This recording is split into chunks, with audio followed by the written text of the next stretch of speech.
Very good. What of significance is in that scene for your testimony today? What was significant to me is I was able to see two officers depart from the scene. One would be Officer Mills on the right-hand side, and then Officer Martin going towards his vehicle, which you'll see at the driver's side right front fender, or left front fender. And you have two officers that are still bending over Mr. Nichols.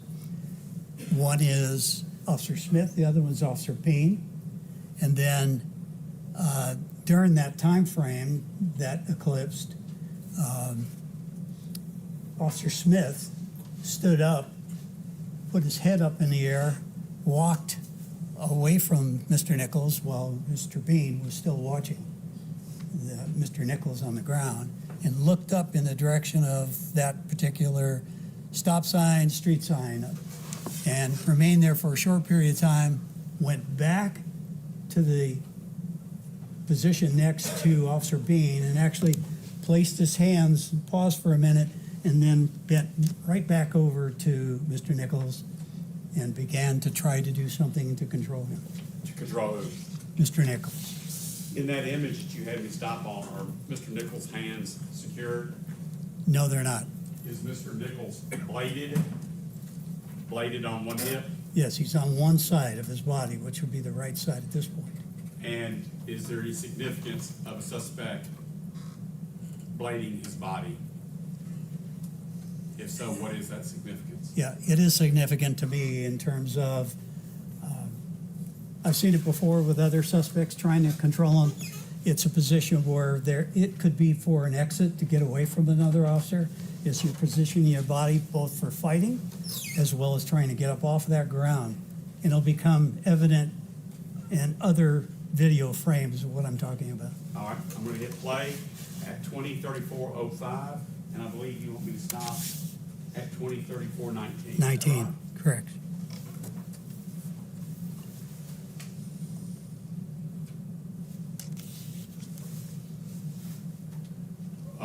Just so the jury and all of us, the person walking back up to Nichols on the ground, that his back is to us, is that who?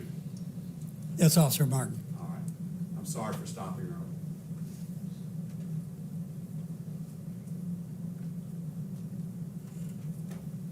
Stopped early again, didn't I?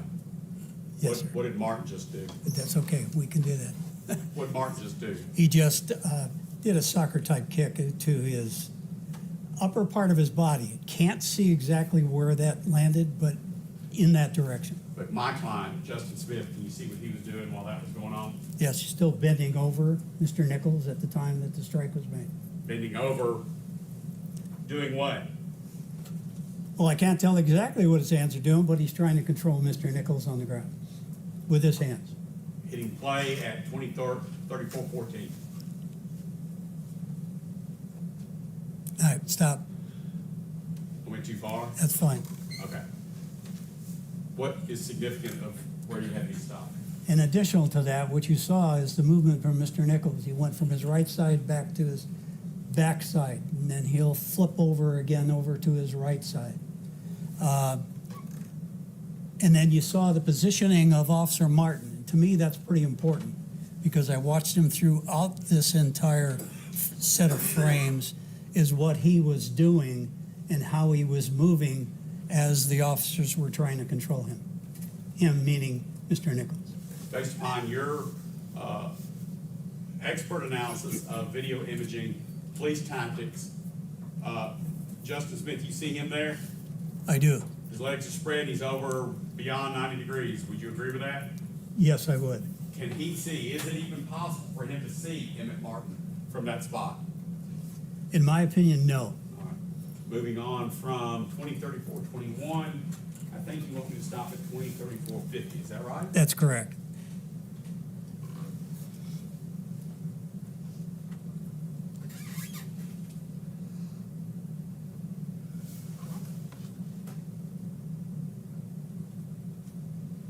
We saw another kick there, didn't we? Yes, you That's did. leading. Strike that question.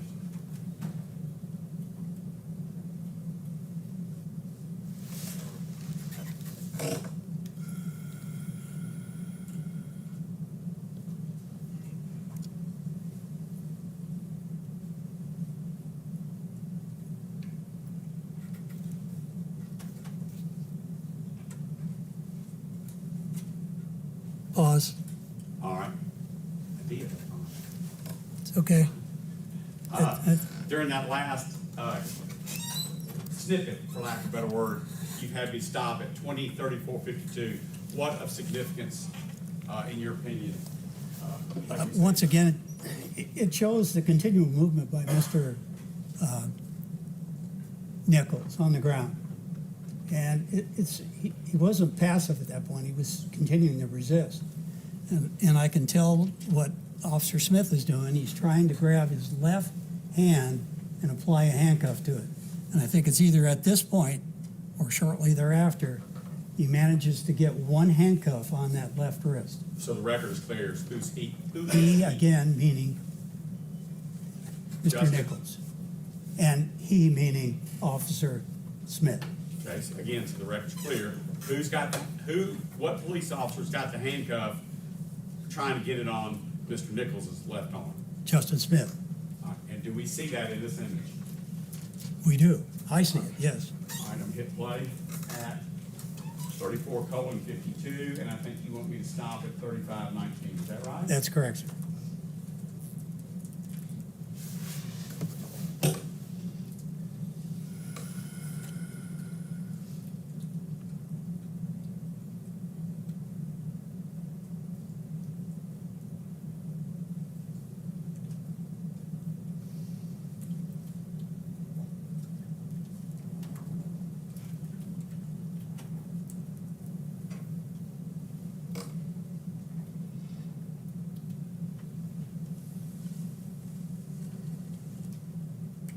Stop. All right, stop. During that snippet from 20:35:05 there-ish to 20:35:19, what did you see of significance from the standpoint of your expert? Without having to go frame by frame for you to see it, what I saw was Mr. Nichols position his body off to the right-hand side and start to move his lower part of his legs, his left leg. And I saw Officer Smith pull up on the handcuff. He's got one hand on the left wrist.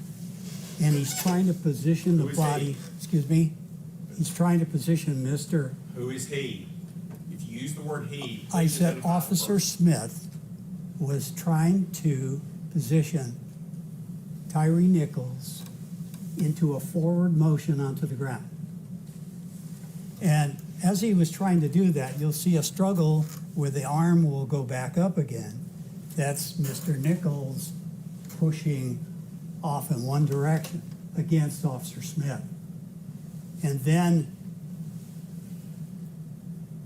TYRE Nichols managed to get up off the ground in a rather quick manner before Justin Smith could push him on the ground, and began to move to his left. And Move to whose left? Move to his left. Who's his? Who is his? Still talking about TYRE Nichols moving towards his left. Okay? You can also see the position of Justin Smith's left foot going off to the left-hand side. And they follow Mr. Nichols, they meaning the other officers, which would be Officer Martin and Officer Mills, around into a counterclockwise position. And you'll see, if we were to go back and play that over again, you'll see Officer Bean grabbing a hold of Mr. Nichols and pulling him backwards as Justin Smith is trying to grab both of his hands now up front and pulling him in another direction. So in essence, he basically made a circle and was being pulled back, right back towards the position where he was initially on the ground. And then you can see Officer Martin circle around the patrol car. And I use the term almost stalking him, because he initially was on the ground earlier in the frames that you saw. You could tell Officer Martin was circling, trying to get in and do something to Mr. Nichols. whether he was trying to grab him or whatnot. Can't tell through the video. But finally, when he reached around the other side, meaning Martin, Officer Smith was positioned with a left hand, while Officer Bean had Mr. Nichols' middle section. That's when Officer Martin struck Mr. Nichols in the head or in the facial region. And then Mr. Nichols was directed by Officer Smith and Officer Bean off to the side as Mr. Nichols was starting to walk away. And then you'll see Justin Smith bracing his leg on the ground to stop Mr. Nichols, and that's when the tape ended. All right. It has been argued, you've been here in court as an expert, it has been argued that Justin Smith was somehow holding TYRE Nichols' arm to his side to permit Emmett Martin to do what he did. You've heard that testimony or heard that argument, correct? I did. Based upon your expert analysis of this video and the actions of Justin Smith, is that true? No, it's not true. By the way, you see the two stripes, reflective stripes on Justin, his bulletproof vest? Yes, I do see him now. Okay, you see the two reflective stripes? I do. What? I do, yes. And you also see Justin's left leg, left foot, is that right? That's correct. Does the positioning of Justin's rib cage and Justin's positioning of his left leg have any significance to you? Yes, I believe he's being pulled forward By who? by Mr. Nichols. Was that the last snippet you wanted me to stop? Yes, it was, sir. Now, as part of your expertise or your in evaluating these cases, do you direct, oversee, and have prepared animations for demonstrating to juries what was going on with specificity? Yes, I have. And in order to lay the groundwork, lay the foundation, did you do that in this case? I did. And could you please describe for the jury and for the judge, what is that process of taking what we've seen video-wise and turning it into specific animation? Yes.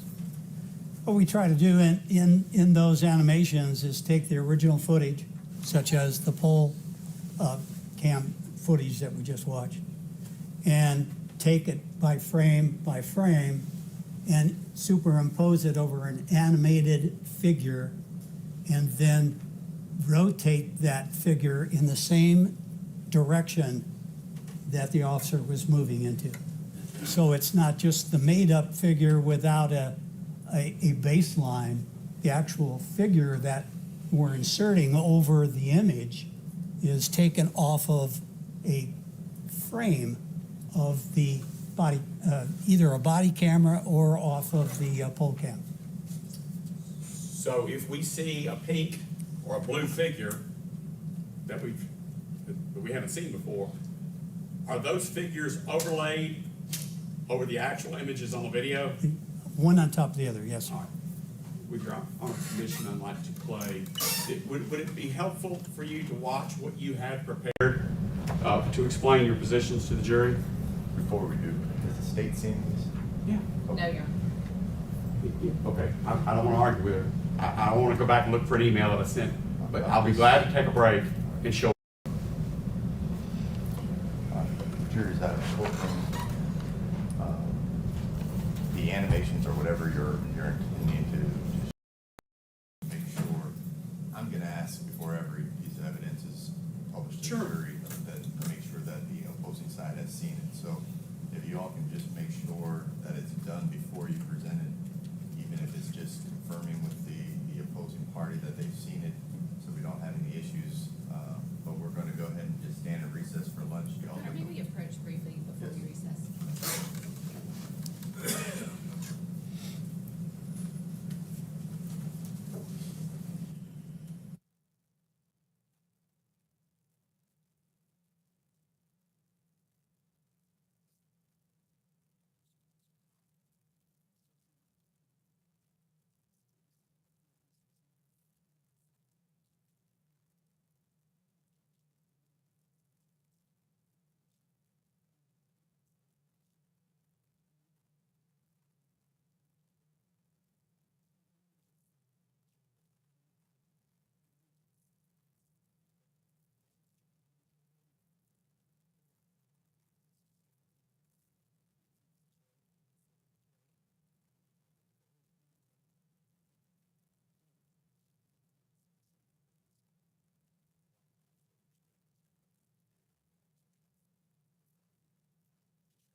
I recess till 2 o'clock? Court stands recess at 2 p.m. Come on, come on.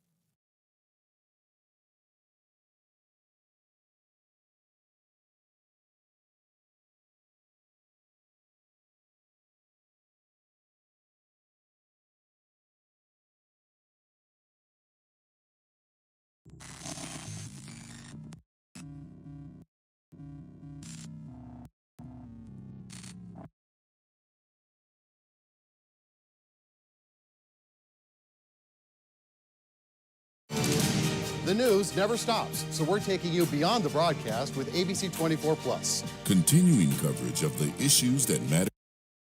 The scene of the meeting.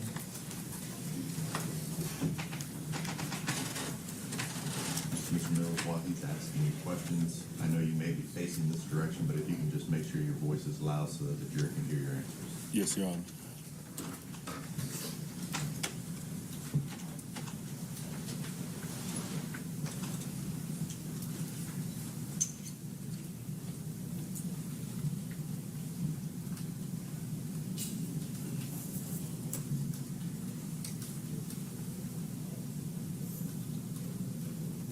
Who are the two officers on top of them right now? Bean and Smith. Okay, and Smith, I think, as we said before, you can tell by the white sole shoes, is that right? Yes.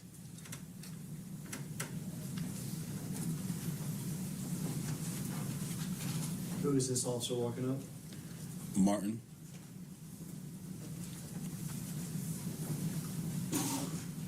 Were you able to see that kick to the head where you were, When I was there? when you were there? No. Where are you in this, right now? I'm far. I'm on the other side of that car, far away. Not far away. Sort of off stage, right? Yes. Okay.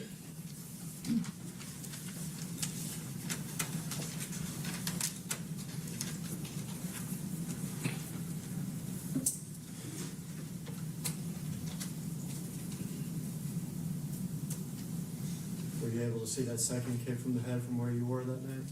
No.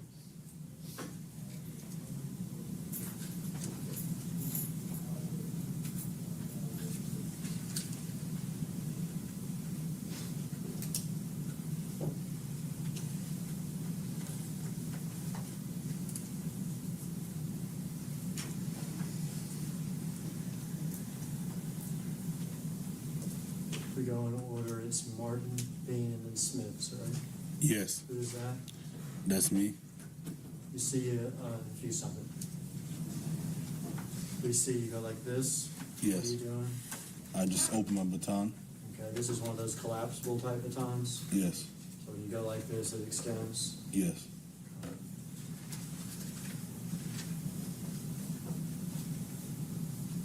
Can you tell, if you stop here, can you tell here? Martin's back to us, is that correct? Yes. On the far right, is that Smith? Yes. In the middle, Bean? Yes. Far left, you? Yes.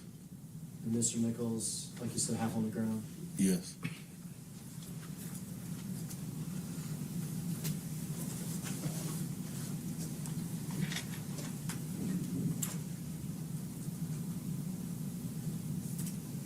You stop it here.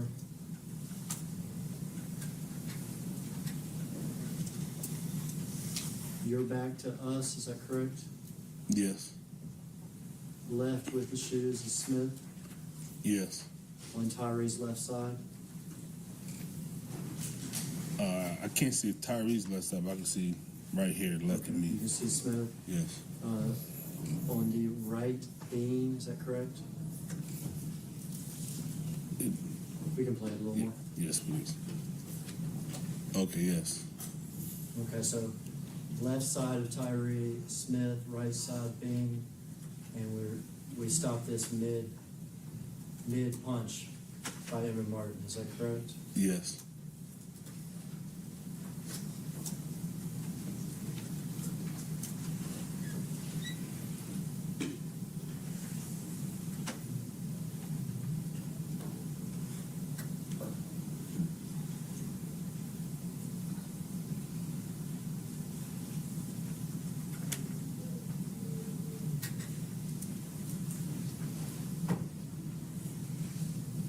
You have exited again to the right. Is that right? Yes. Where Martin and Smith and Bing. They're still with Mr. Nichols.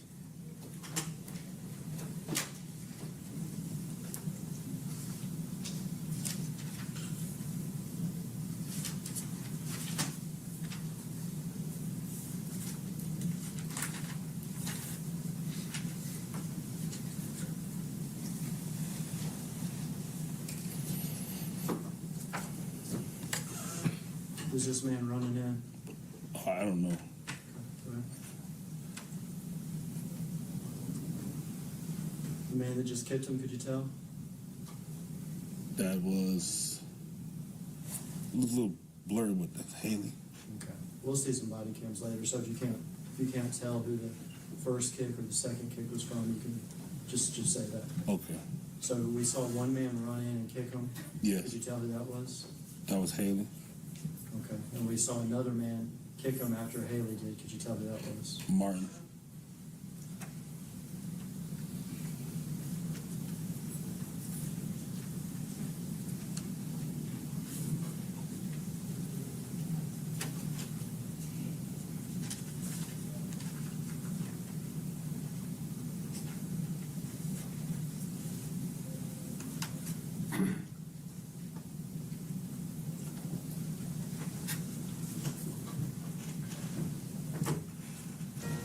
All right, back to our top story. Memphis police released.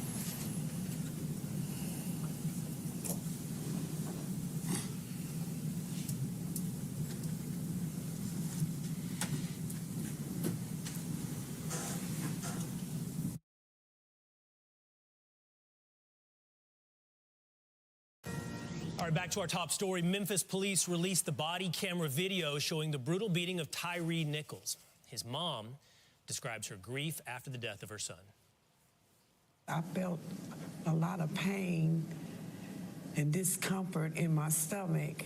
And at the time, I didn't realize what it was. But once I found out, then I just said that was my son's pain that I was feeling.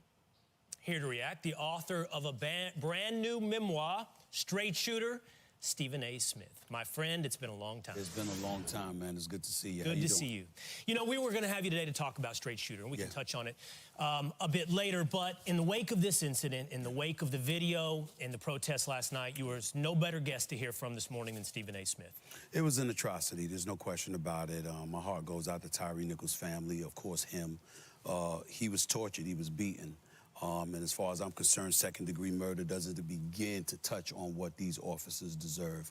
They took his life. And as far as I'm concerned, the 5 officers involved, their life should be taken, meaning they should be in prison for the rest of their lives. I don't know whether that will happen. Of course, we'll let the judicial system reach that conclusion. But what I wanted people to remember was that if you're watching these videos, and I watched all 66 minutes of it, if you watch the video, with the body cam, there is a point, a significant chunk of time where you can't see what is going on, but you hear the officers screaming, put your hands behind your back and all of this other stuff. They already had him restrained. They already had him in their possession. Then the surveillance cam from across the street is what caught them. You saw 2 officers holding him down. You saw another officer come and kick him in the face twice. You saw another officer come out of nowhere and grab the nightstick or the baton, whatever word you want to use, and struck him at least twice. They beat him to death. There is no way around it. And as far as I'm concerned, obviously something needs to be done, but I do think it's important to call for peaceful protests and to recognize the fact that the system itself appears to be working the way it always should. They were immediately fired. They were immediately indicted. Okay, the charges have been placed against them, and the process has been expedited, and it's moved with the quickness, and I'm very happy about that. You know, that's what I wanted to talk to you about. And look, you and I have a long history of having honest disagreement with one another on various serious issues. Absolutely. There is universal agreement, I think, right now. This is horrific. Yeah. It's an injustice, and more than that, it's a crime. Yes. When you see this incident, Stephen A., do you see the indictment of a few bad apples in a police department, individuals, or do you see something systemic, a problem here that needs to be addressed at a larger level? I definitely think it's systemic, but that doesn't mean that all police officers would do this. Where the systemic part comes in is the fact that you had 5 police officers. Nobody stops you. And so what we're looking at, of course, there's a few bad apples. Of course, not every police officer would do this. Of course, this is a stain on the men in blue, people who've sworn, men and women, people who've sworn to protect and serve, and nobody should castigate them as a group. But as a black man, what you're saying is that when this kind of stuff happens, call them out, because it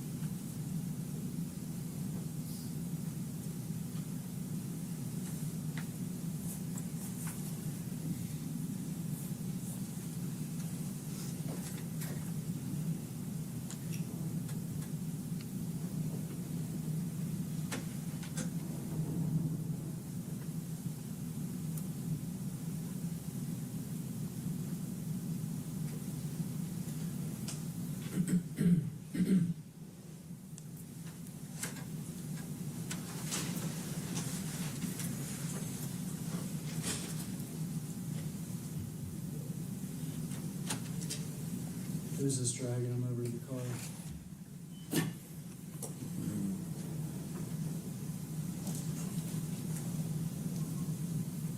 Smith. Is it Smith?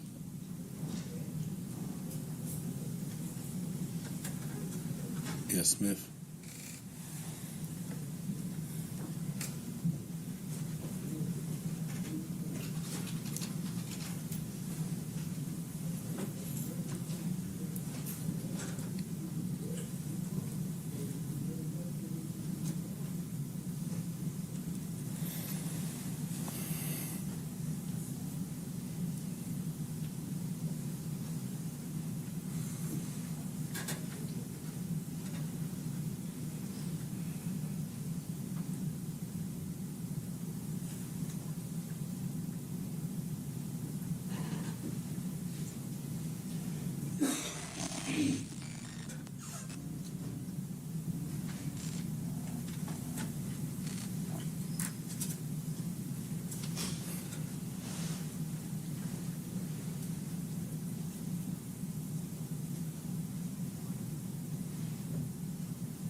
See this person with his phone out? Yes. Who's that? That's Haley. Did you become aware of that Haley took a picture of TYRE Nichols with his phone when he was propped up against that car? You said if I was aware? Did you become aware of that? Yes. Did you also become aware that he sent it to people? Yes, found out later.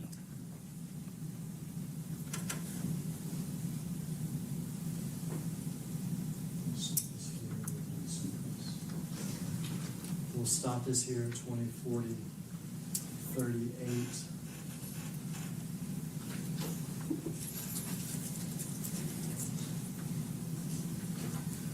And we are going to watch next your body cam, Detective Mills.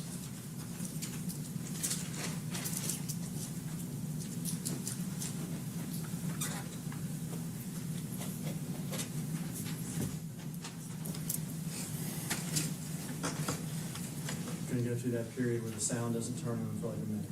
Yes.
You're the one spraying, is that right?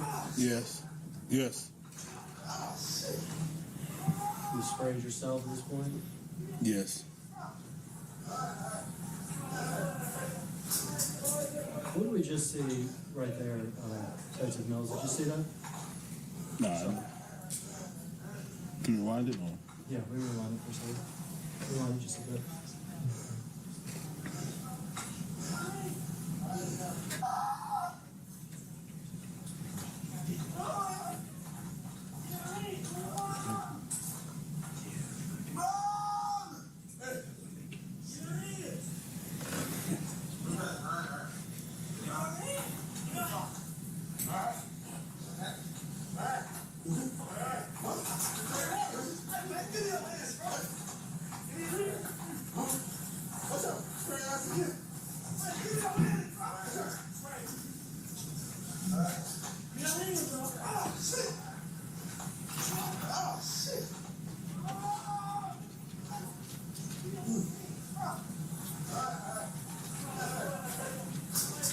What was that? Detective Martin took off his body and threw on the ground. Could be a body worn camera. Okay. Could be.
Let me stop here for a second.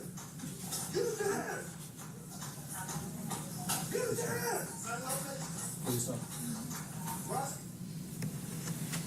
You said, I don't want to misquote, but something to the effect of, or did you say?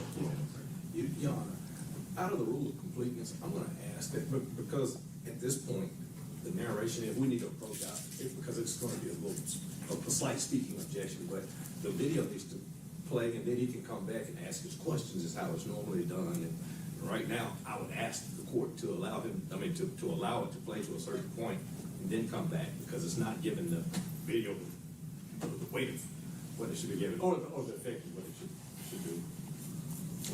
Well, I mean, with regard to the video, I mean, it's being admitted into evidence. So if you're wanting to play the video in its entirety during your cross-examination, Yes, sir. Then I'll allow you to do so, but during the direct examination, I'll allow him to ask questions with the portions that he wants to direct on. Yes, sir. Maybe approach on something I'd like to bring to the court's attention. All right. Just briefly, Your Honor. That's bad.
Rewind it back since we took a, little break, and my questions are gonna be, whose voice is that?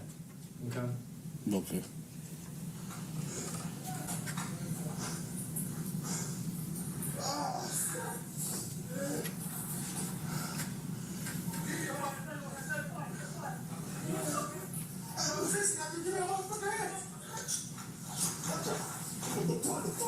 Whose voice is that? Me? Okay. Whose voice was that?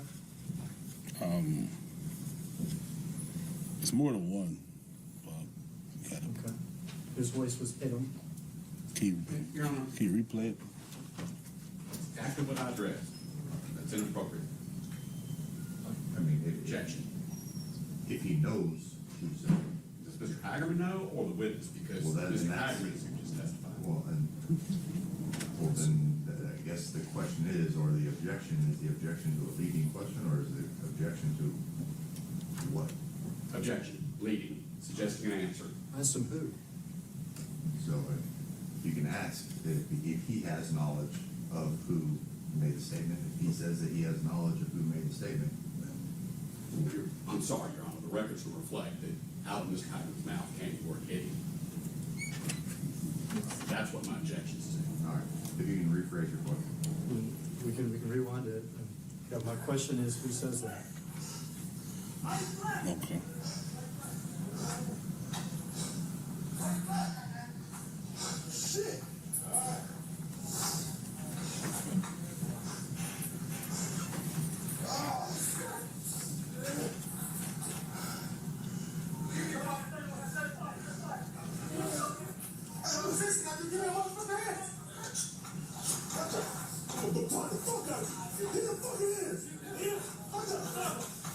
So who said that? Sound like, I would say Martin and Smith.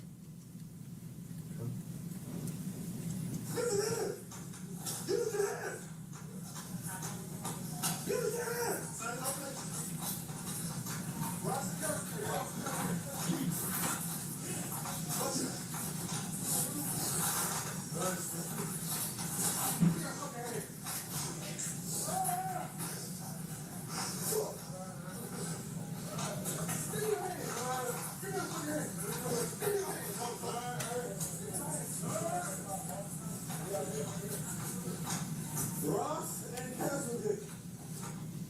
We are east of the intersection.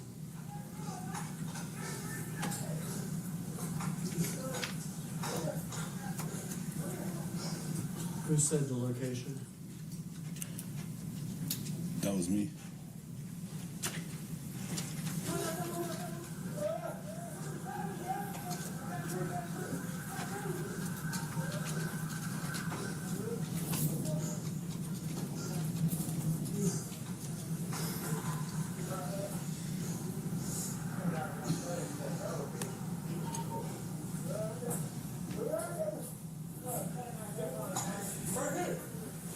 230. The affidavit is there. You can get that from Ross and Castleton. Man, this you. How you gonna do that? Hey, leave my office. Fuck.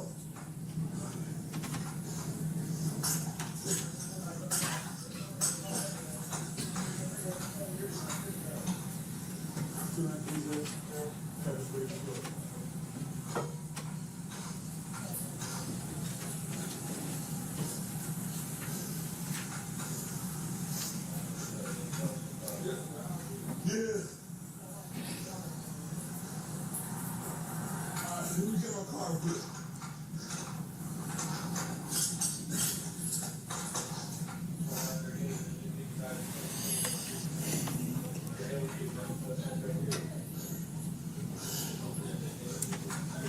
You been all right?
Water hose?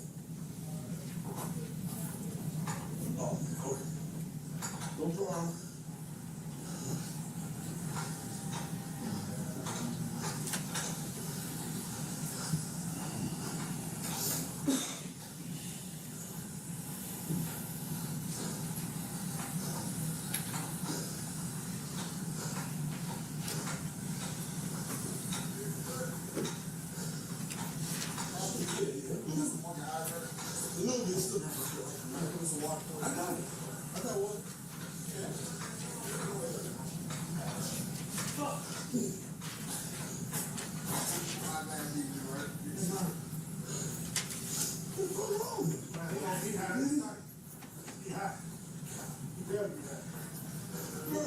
I seen him.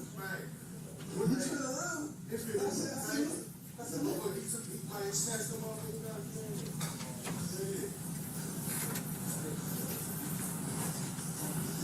Hey, I'm sorry, that shit didn't know.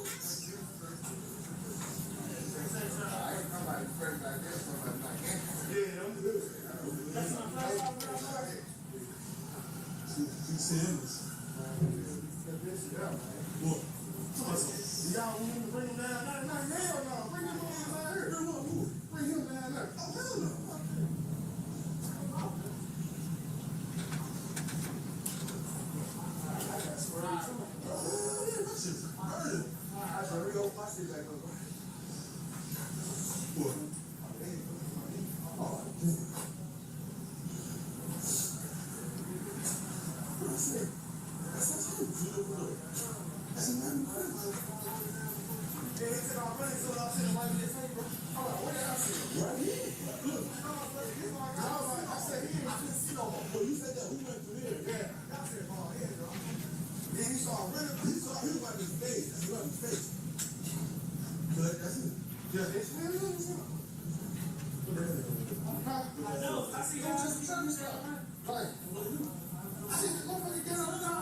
Who's that talking? Martin.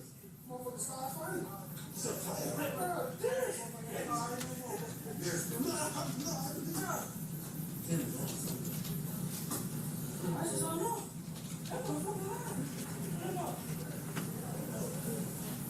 sit up, bro.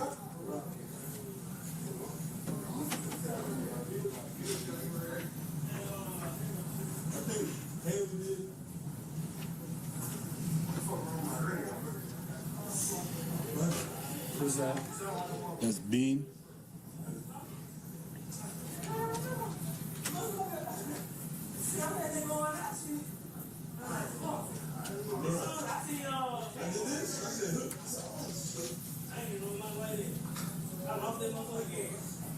Who's that? Smith.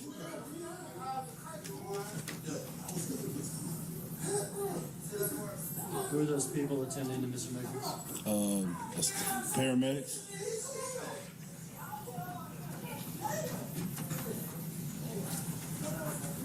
You know what they were? No. I ain't getting away from this. Man, how we didn't tell what's crazy. Come on, man. I'm working with him. He was out there with you. Who said that? Did you hear what that man said? Can you just rewind a little bit? What word do you want me? Yeah.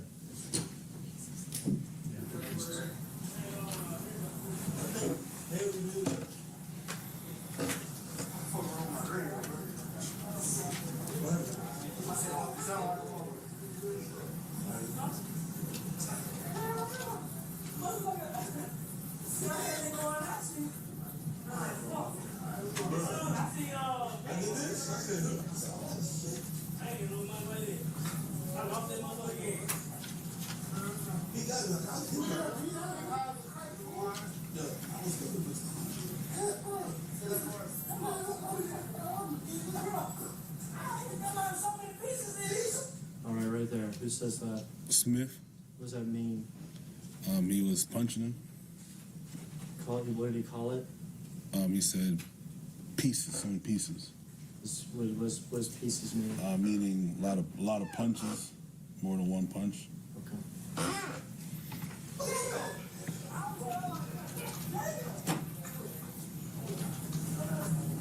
You know what they were? No. I ain't getting away from this. Man, how we didn't tell what's crazy. Who said that right there? That was Martin. What did he say? He's hitting him with straight haymakers. What's a That's haymaker? like a one-hit quitter punch. Like a big one? Yeah, a big one. Like the thuds you heard? Yes.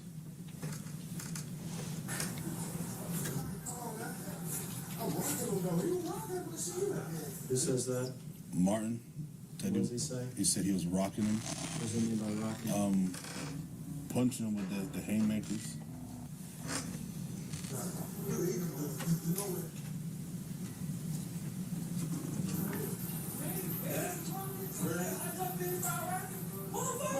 Who says that? Smith.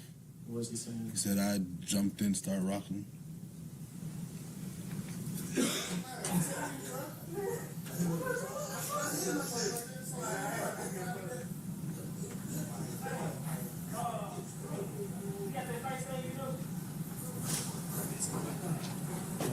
If you stop there, was that Defendant Smith Yes. saying something about you got that face thing you do? Yes. What's he talking about? I think he's referring to, I think Shelby County have a system when they can take a picture of the face and identify someone. I'm not positive, but I think that's what he's referring to. Okay, or I don't know either. Oh, I think that's... Could it possibly be referring to some sort of medical thing for the paramedics, or no? No, I think it's... I don't know. Okay. I don't know. Fair enough.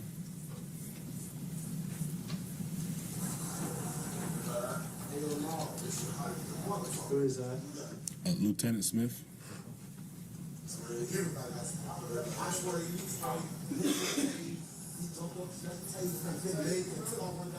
Who's talking there to Lieutenant Smith?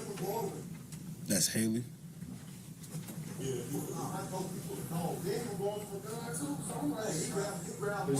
said that? Rewind that. Excuse me. Can you rewind it, please, a little bit? Just... You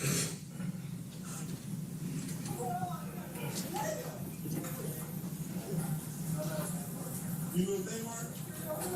I ain't getting no information.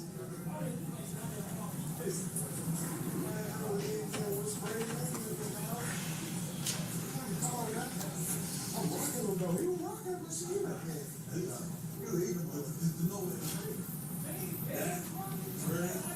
I know, who said that? Did you hear that?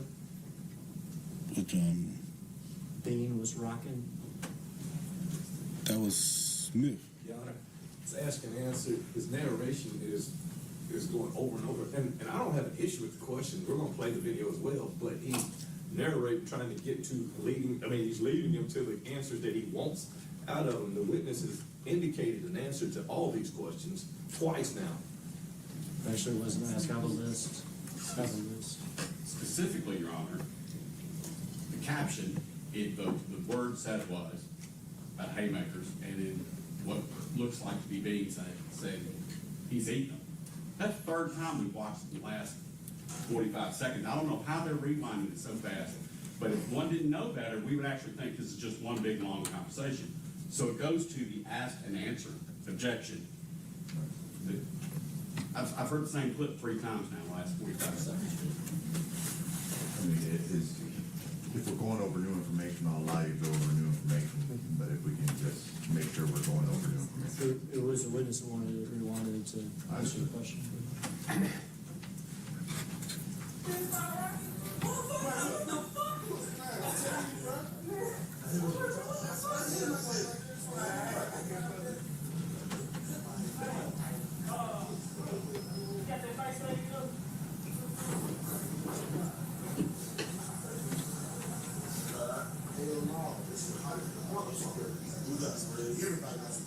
I swear he was probably hit me the table.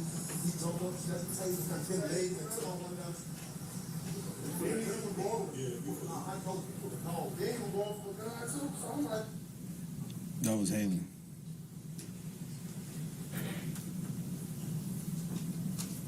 hey, he grabbed one of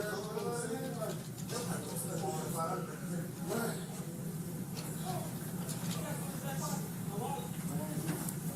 I ain't even look. You got rubber collars like, hey, bro, you good? Well, look, swung. Wow, I don't know what he did. But yeah, you reach for Mark gun, then we land to the cop. Yeah.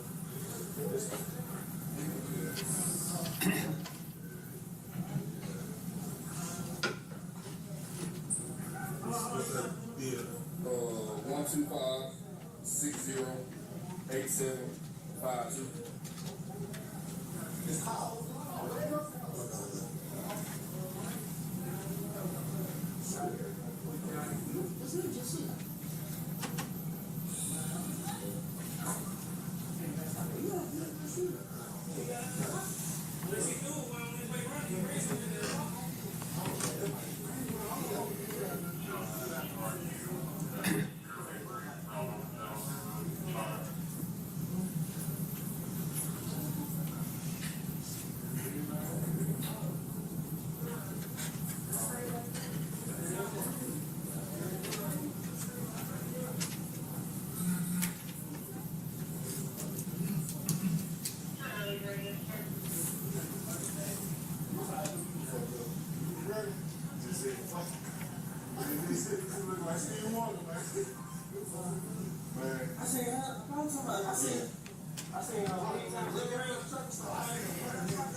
Who's that talking? Haley.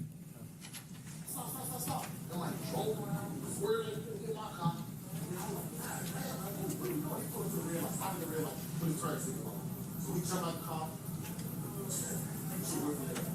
I saw my 240 one track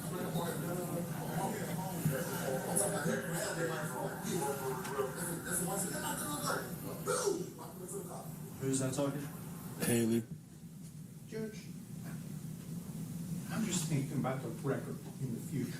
This video, he's asking who's saying what as a timestamp on it. And when you read a transcript of this, the question's going to be, who said that? And there's going to be a name answer, generally, or I don't know. But there's no timestamp. Nobody reading the transcript will be able to know what they're talking about. And I would ask that when someone's questioned about the videotape, that the timestamp be mentioned and included in the question. All right, if you can include that, Mr. Hagan. For the record, that was 2045-38, I think.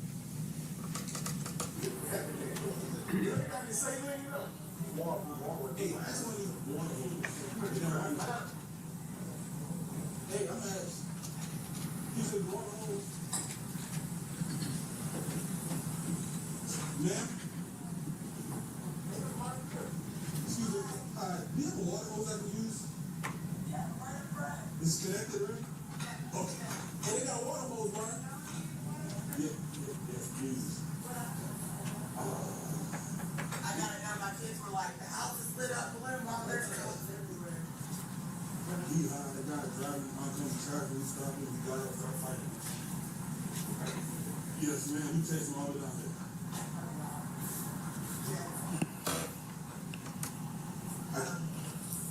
Just know it's, I was.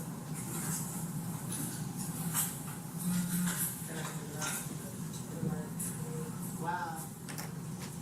So he's like, where is he? Oh, he's up there, man. He was walking? No, he was driving oncoming traffic. Oh my God. Okay. Now, who's that talking to the woman there? That's me. And what did you say to her? That he was driving to oncoming traffic. Now, did you see that? No, I was going off what Martin told me. Timestamp is 20:46:53.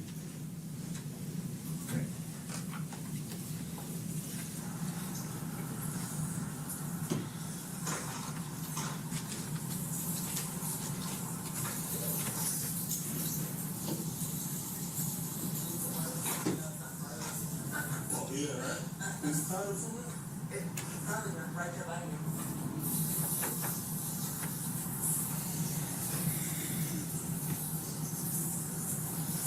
Thank you very much. It's not burning so much.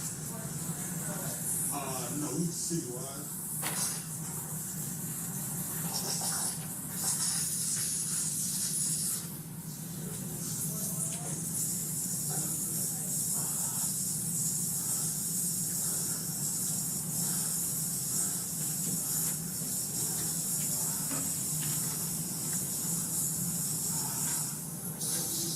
Yeah. I will ask him.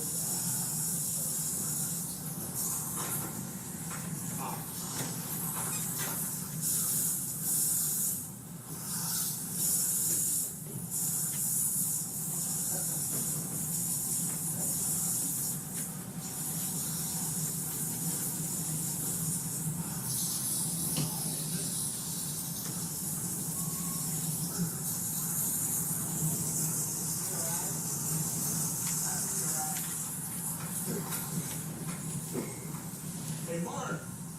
Martin. Martin.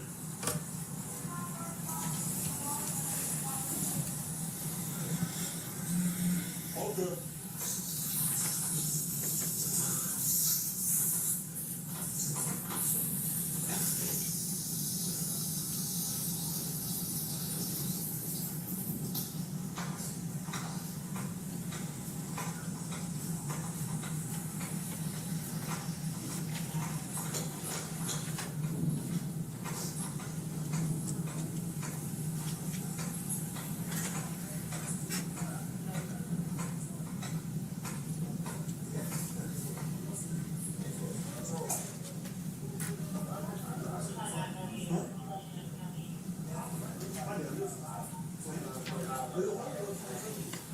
Lady right here.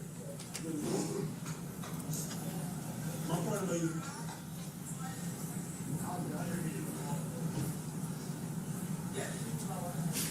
Oh, no, thank you. I'm gonna use that one now. Thank you. Yeah, I got it. Mercy. Thank you.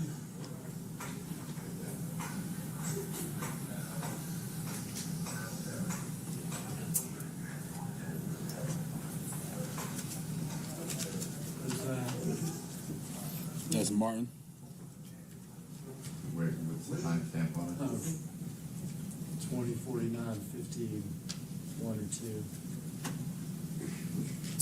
And the camera now is 2049-50, so 6 or 8. 6. And whose picture? Mr. Mills? That's Martin. That's Martin. What did Mr. Martin just do?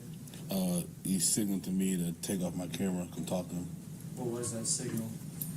Just pointing to his body, well, where the body camera would be. Okay. And just So what does that signal mean? take it off. I got something to tell you. To take your body camera off? Yes. And that timestamp is 2050-00.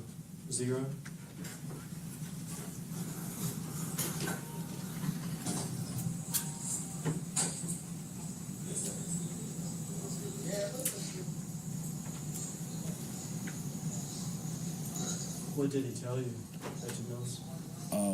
That conversation, I kept asking him what happened on the traffic stop, why you stopping, did you find anything, and how we get here. How we get to where we at right at that time. Gotcha.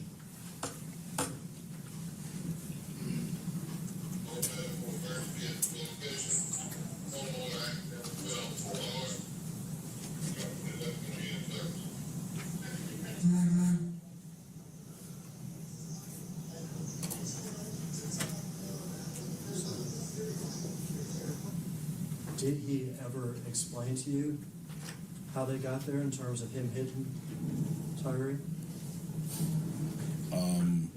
He said that he told me the traffic stop, swerving oncoming traffic. He said he stopped him, got a car fighting him. He told me he was pulling on his gun, and I think he told me like all three, him, Haley, and Hemphill was laying on him, and I think he said he pushed, Mr. Nichols pushed him off of them and took off running. He told me it was pepper sprayed and tased all over there. Okay. But did he tell you anything about what happened there at No, Castlegate? no. Everything he was telling me from the original traffic stop. Okay.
Good morning. Morning. Tell us your name and spell it for the court. Yes, my name is Samantha Spencer, S-A-M-A-N-T-H-A, Spencer, S-P-E-N-C-E-R. Spencer, what's your occupation? I am an independent forensic consultant. And tell us what that means. So that means I mostly help educate attorneys on the forensic science process. I focus in the fields of forensic biology or DNA and serology and crime scene reconstruction. Do you have a scientific background? I do. What was your education? So I received a Bachelor's of Science degree from Erskine College in Due West, South Carolina in 2009. After I received that degree, I went on to work at a genetic center that I helped diagnose mostly children with rare genetic diseases. I then accepted a position with the Tennessee Bureau of Investigation as a special agent forensic scientist within the forensic biology unit. And then I was also a member of the violent crime response team. Sir, do you solemnly swear or affirm that the testimony you give today will be the truth and nothing but the truth, so help you God? Yes, Your Honor. Please have some.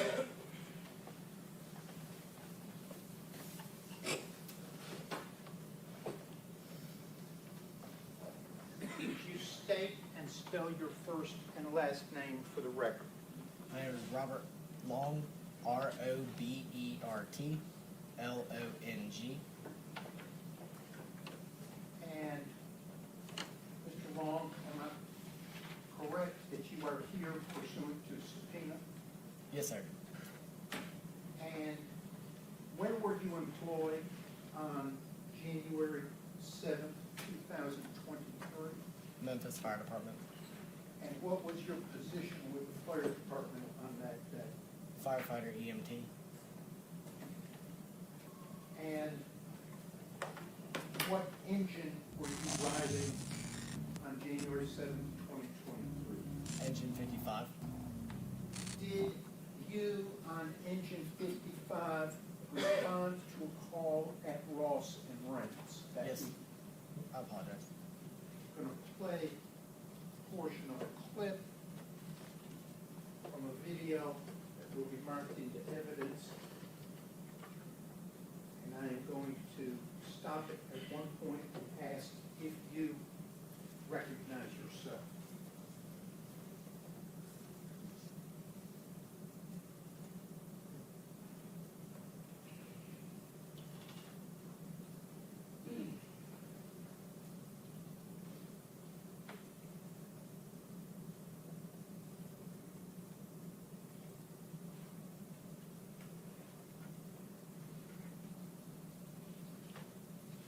This is Preston Hemphill's body worn cam paused at 20:37:25.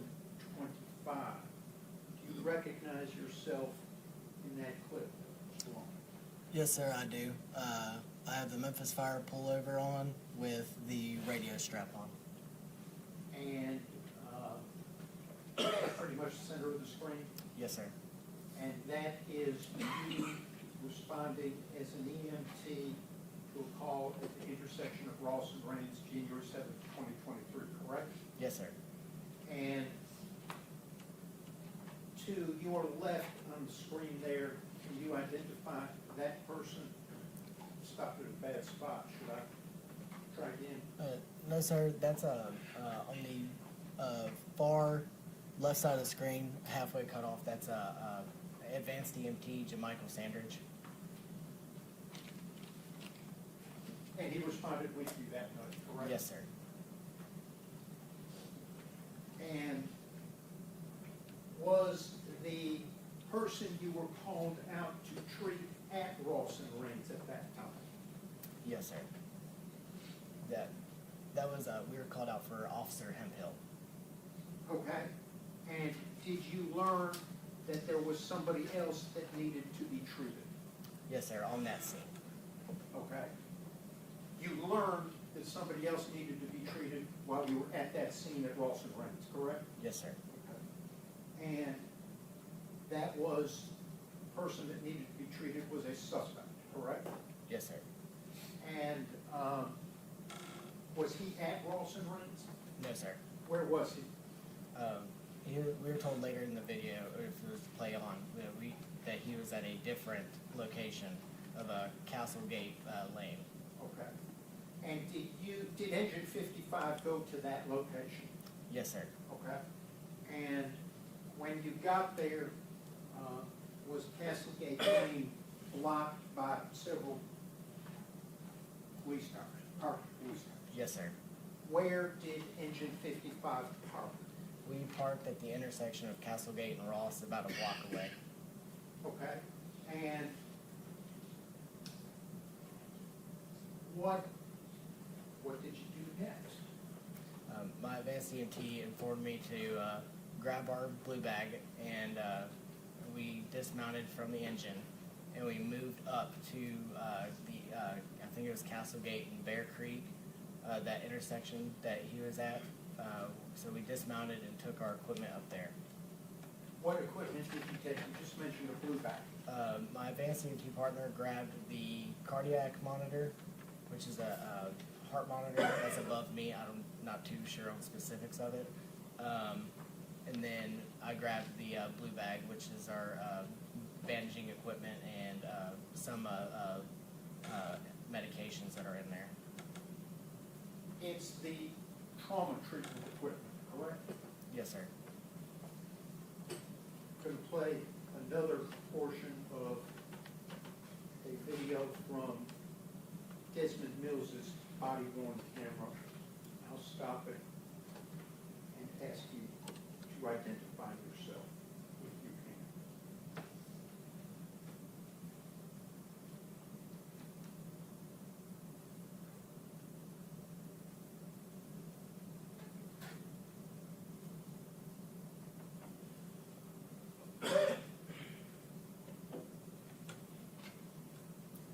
Can you identify this Officer Mills's body-worn camera is stopped at 20:50:07.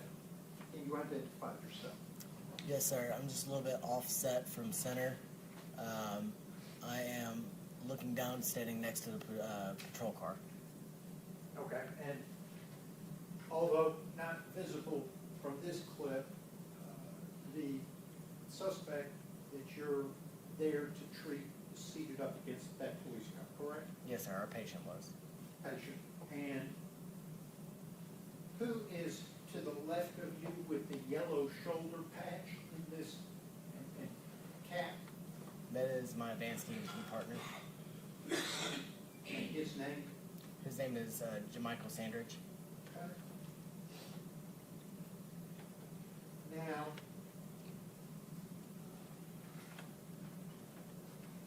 are you employed by the Memphis Fire Department today? No, sir. When were you terminated? January 30th, 2023. And to your knowledge, was it related to your conduct on January 7th, 2023 at work? Yes, sir. Now, on January 7th, 2023, when you got to Castlegate and Bear Creek, you observed a person known to later.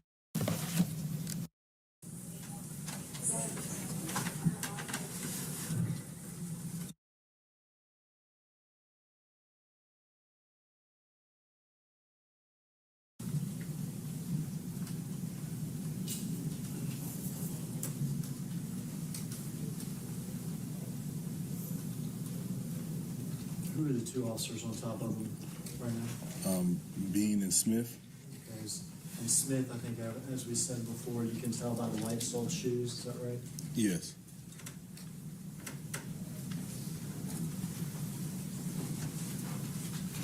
Who is this officer walking up? Martin.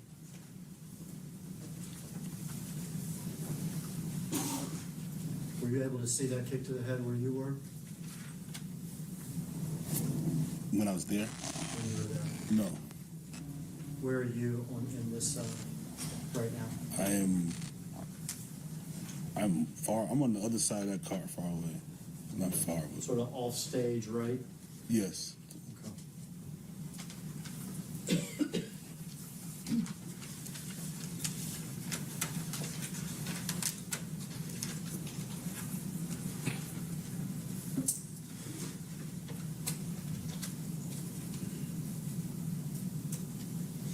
Were you able to see that second kick from the head from where you were that night?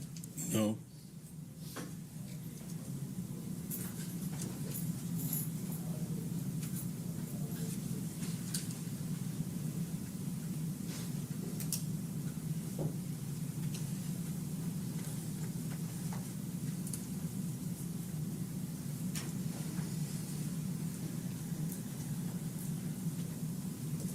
We go in order. It's Martin, Bean, and then Smith, right? Yes, Who's that? that's me. You see, if you stop it. We see you go like this. What are Yes. you doing? I just opened my baton. Okay, this is one of those collapsible type batons. Yes, So when you go like this, it extends. yes.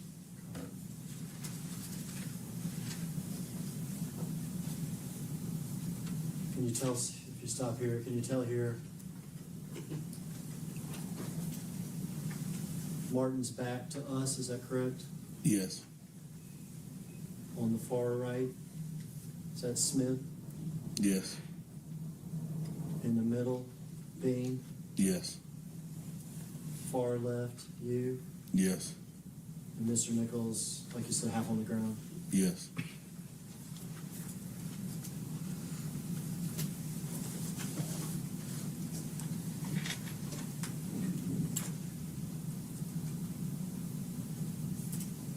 You stop it here.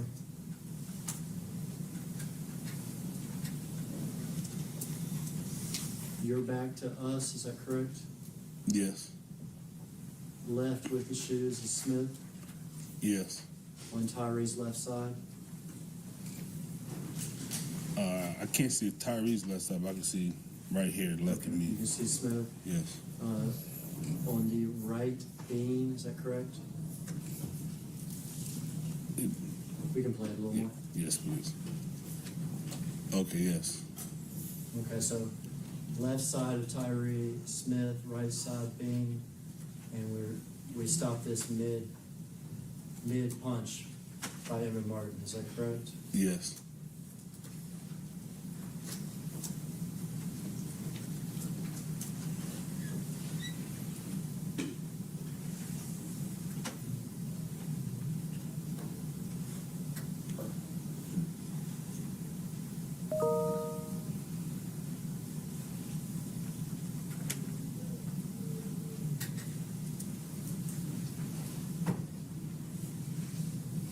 You have exited again to the right. Is that right? Yes, Where Martin and Smith and Bean. they're still with Mr. Nichols.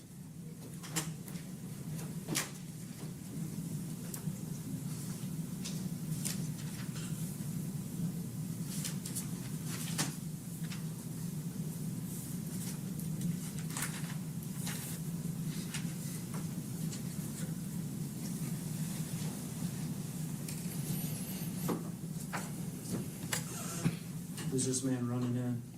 Oh, I don't know.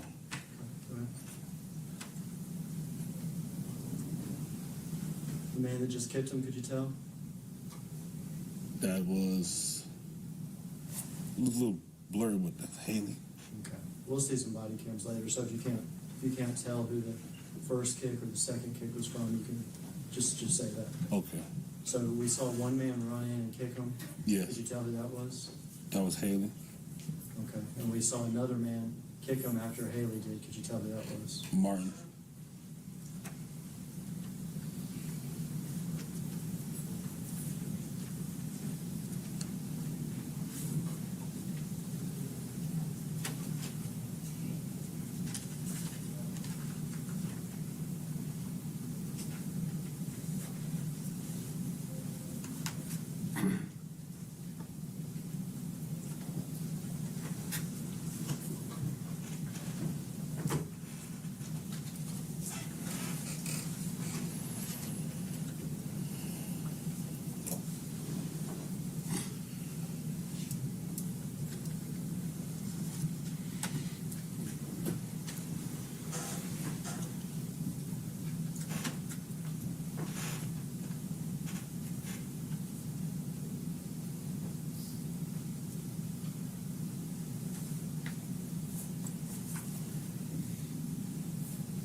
Who's this dragging him over to the car?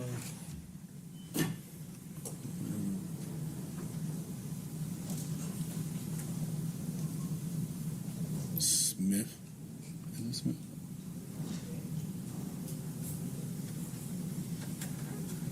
Yeah, Smith.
See this person with his phone out? Yes. Who's that? That's Haley. Did you become aware of that Haley took a picture of Tyre Nichols with his phone when he was propped up against that car? You said if I was aware? Did you become aware of that? Yes. Did you also become aware that he sent it to people? Yes, found out later.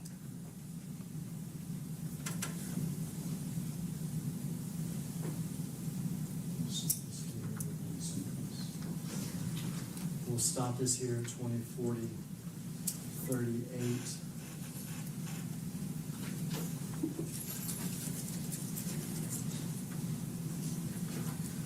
And we are going to watch next your body cam, Detective Mills.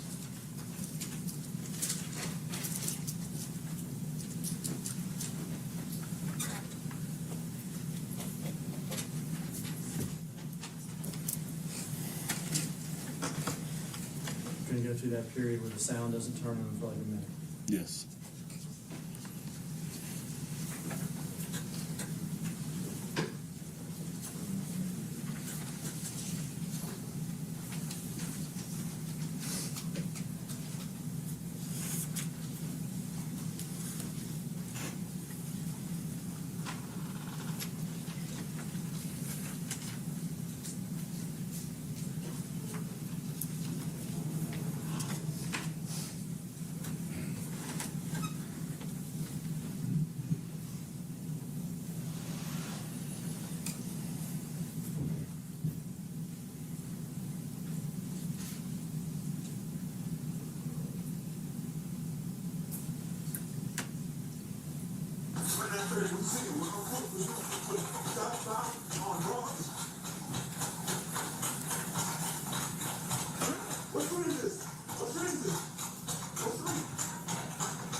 You're the one spraying, is that right?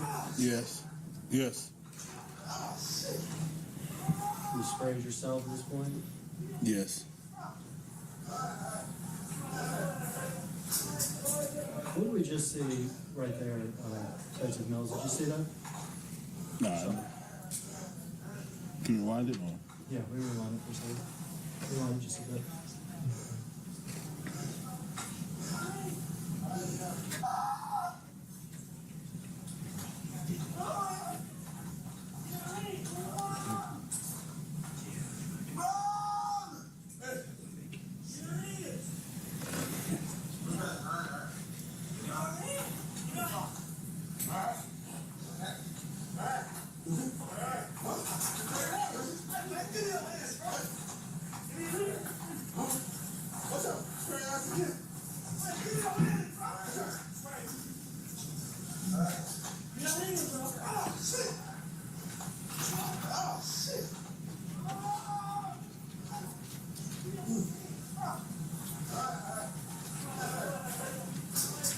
What was that? Detective Martin took off his body and threw it on the ground.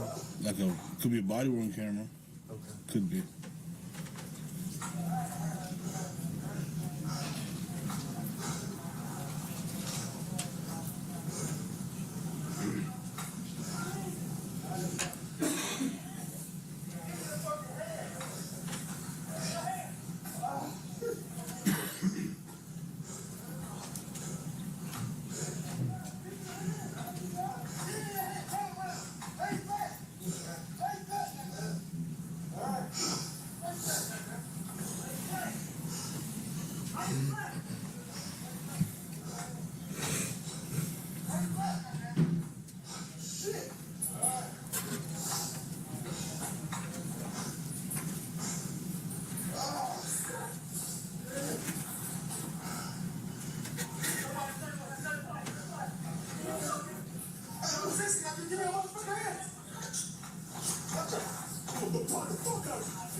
Let me stop here for a second.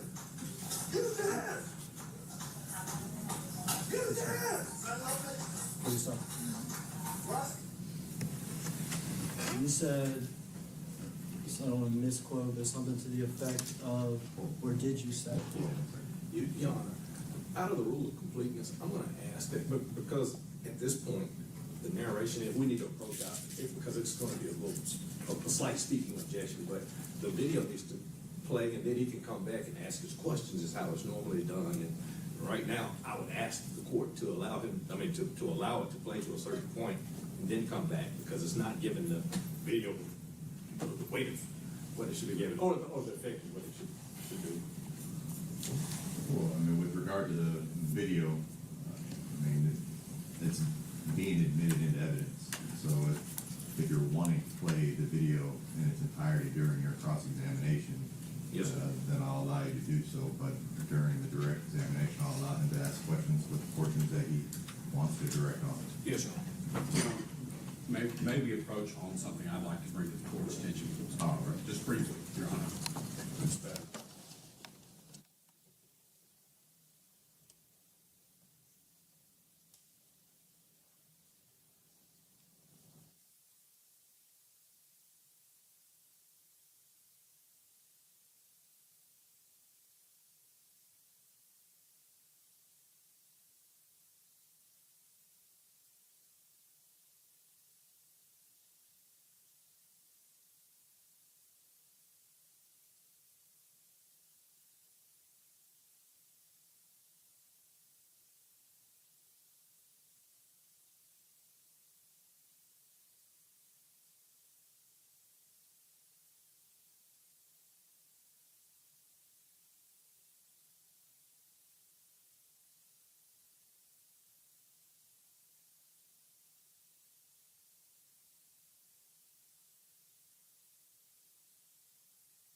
Rewind it back since we took a little break, and my questions are going to be, whose voice is that? Okay. Okay.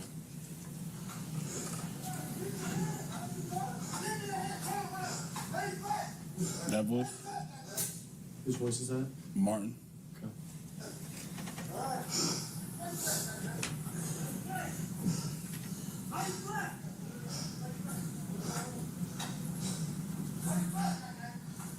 Shit!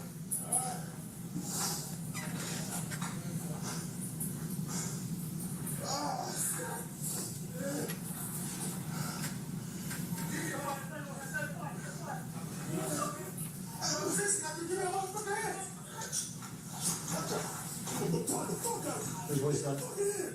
Me. Okay. Whose voice was that? It's more than one. But got it. Okay. Whose voice was hit him? Your Honor, Can you replay it? exactly what I addressed. That's inappropriate. I mean, Objection. if he knows who said it. Does Mr. Hagerman know or the witness? Because Well, Mr. that's- Hagerman is who just testified. Well, then I guess the question is, or the objection, is the objection to a leading question, or is the objection to what? Objection. Leading. Suggesting an answer. I assume who? So you can ask if he has knowledge of who made the statement. If he says that he has knowledge of who made the statement, then I'm sorry, Your Honor. The records will reflect that out of Mr. Hagerman's mouth came the word hitting. That's what my objection is to. all right. If you can rephrase your question. We can rewind it. Yeah, my question is, who says that? Okay.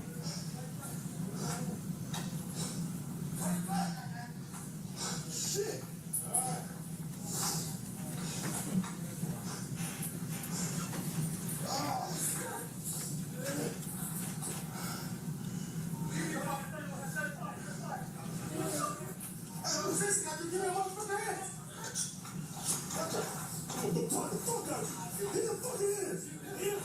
So who said that? Sound like I would say Martin and Smith.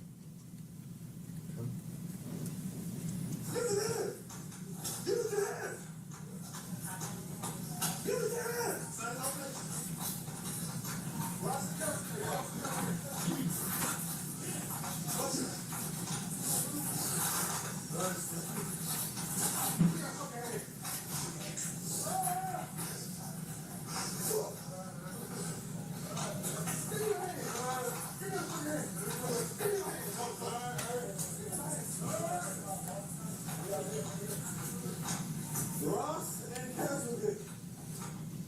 We are east of the intersection.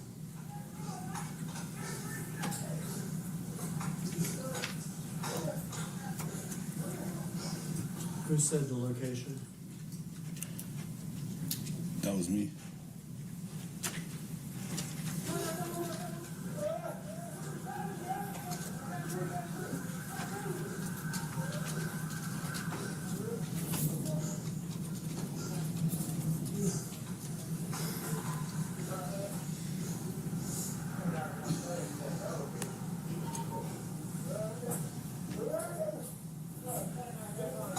Right here. 230. Now, Castleton, Street. You can get there from Ross and Castleton. Man, this you. Hey, you gonna shit.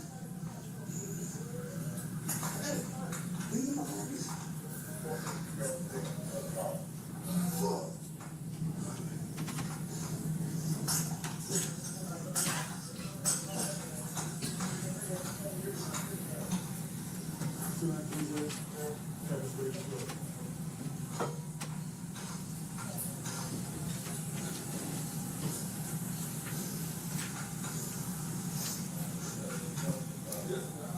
Yeah. Let me get my car quick.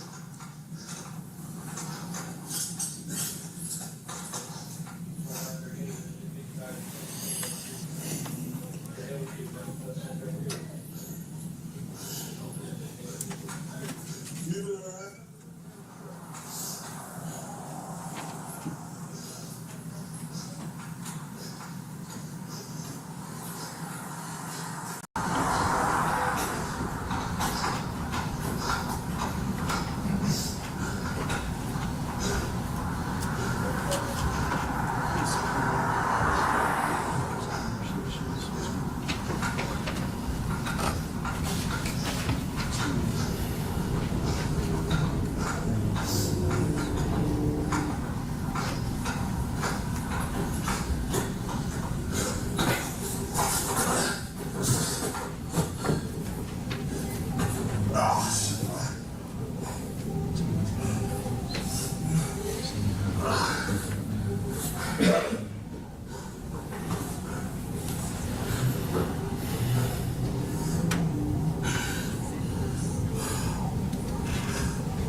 No problem.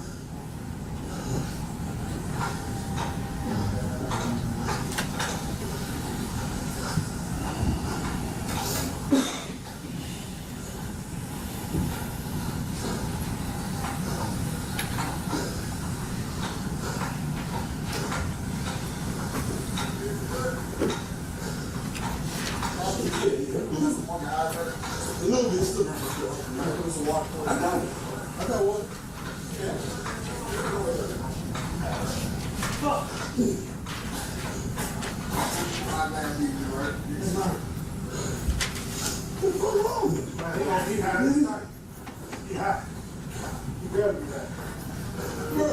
I seen him.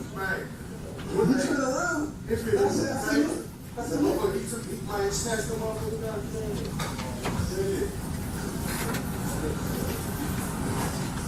Hey, I'm sorry, that shit hit me on.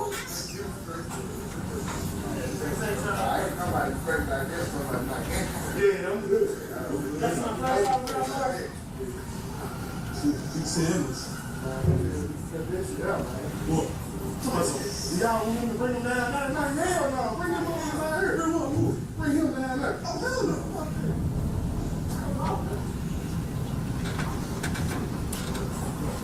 I got sprayed too. Oh, yeah, that shit's burning. I said, reopen my shit back up.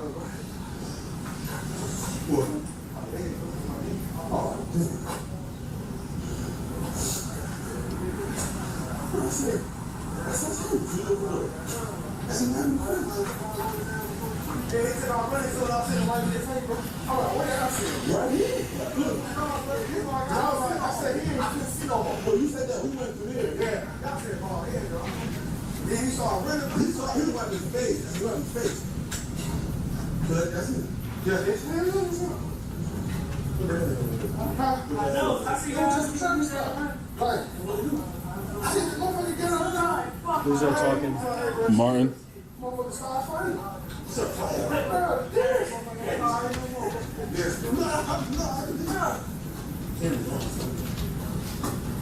just don't know.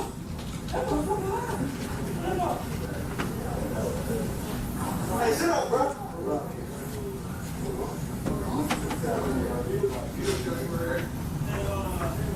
I think Haley did.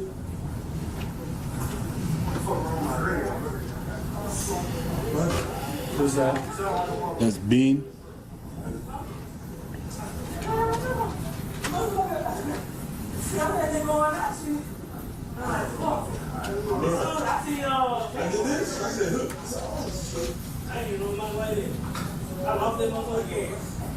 Who's that? Smith.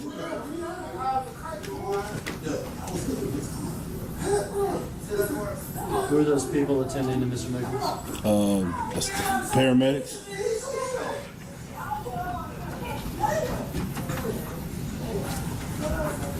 You know what they were?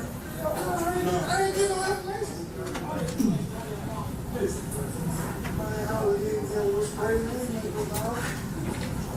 Come on, man. I'm working though. He was walking in the street. Who said that? Did you hear what that man said? Can you just rewind a little bit? What word do you want me? Yeah.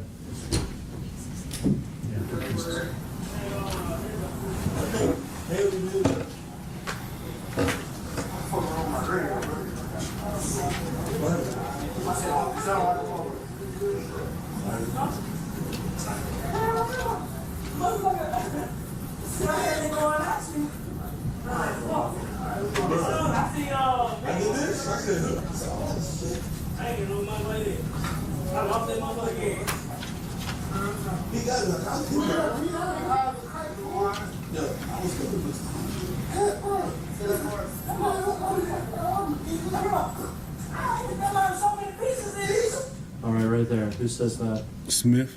What does that mean? He was punching him. What did he call it? He said pieces, so many pieces. What does pieces mean? Meaning a lot of punches, more than one punch. Okay.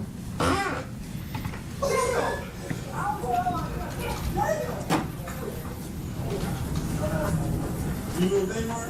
I ain't getting no information.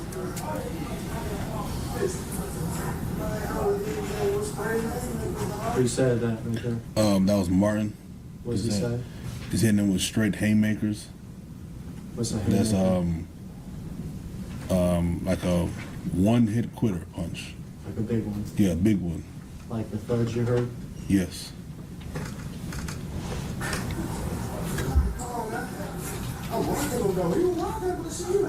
Who says that?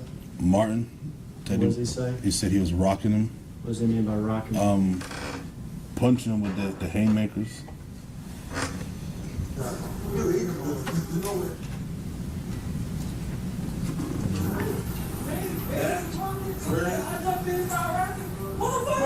Who says that? Smith. What was he saying? He said I jumped in, started rocking him.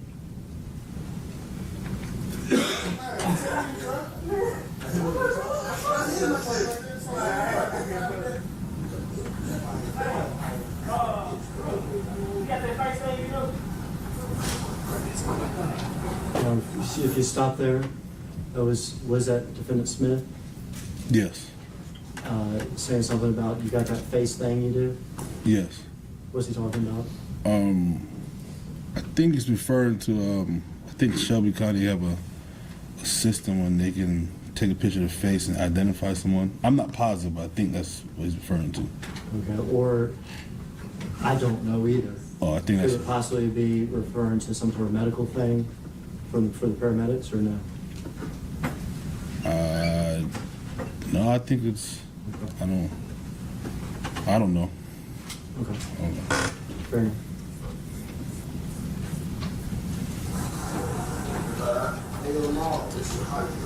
Who is that? Lieutenant Smith.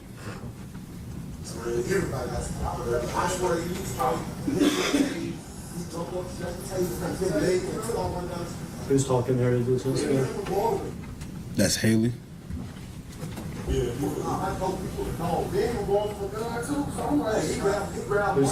said that? Rewind that. Excuse me? Can you rewind it, please, a little bit? Just.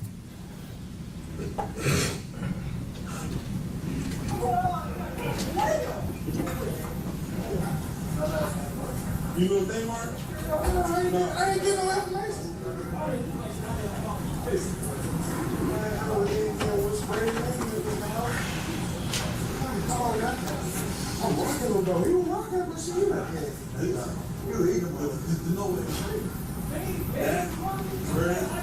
I know who said that? Did you hear that?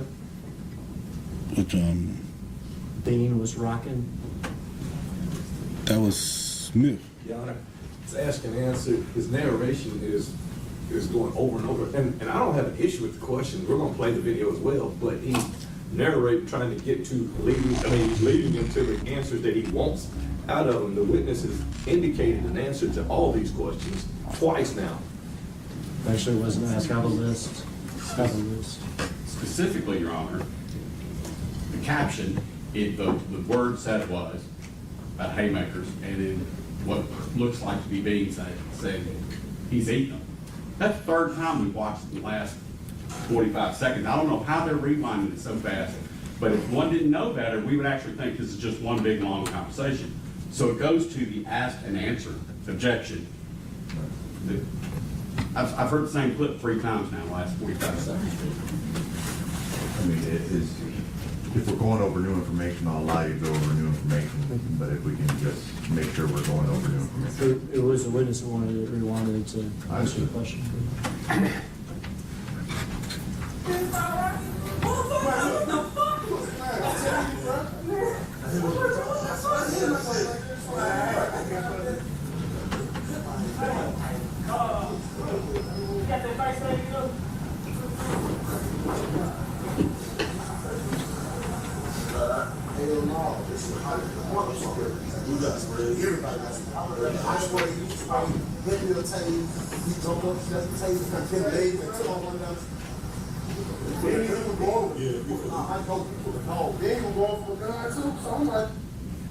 That was Haley.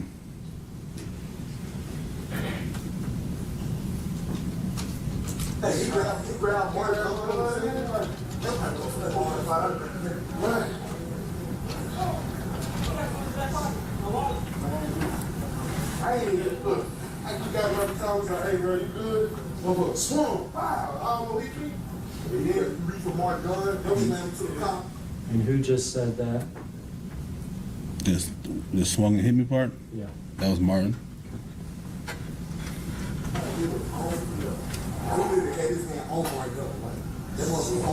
Who says that? Haley.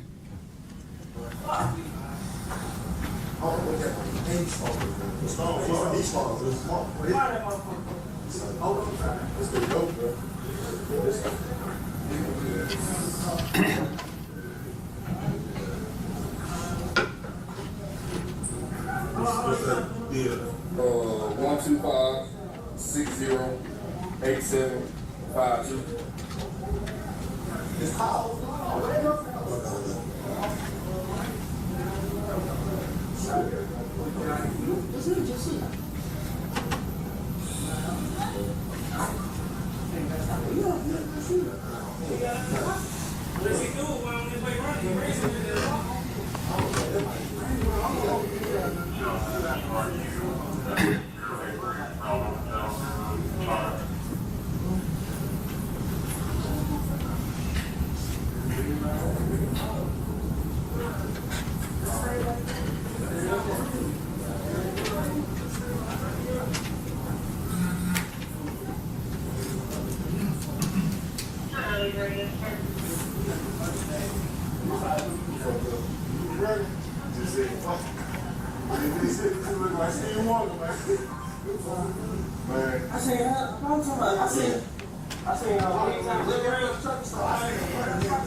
Who's that talking? Haley.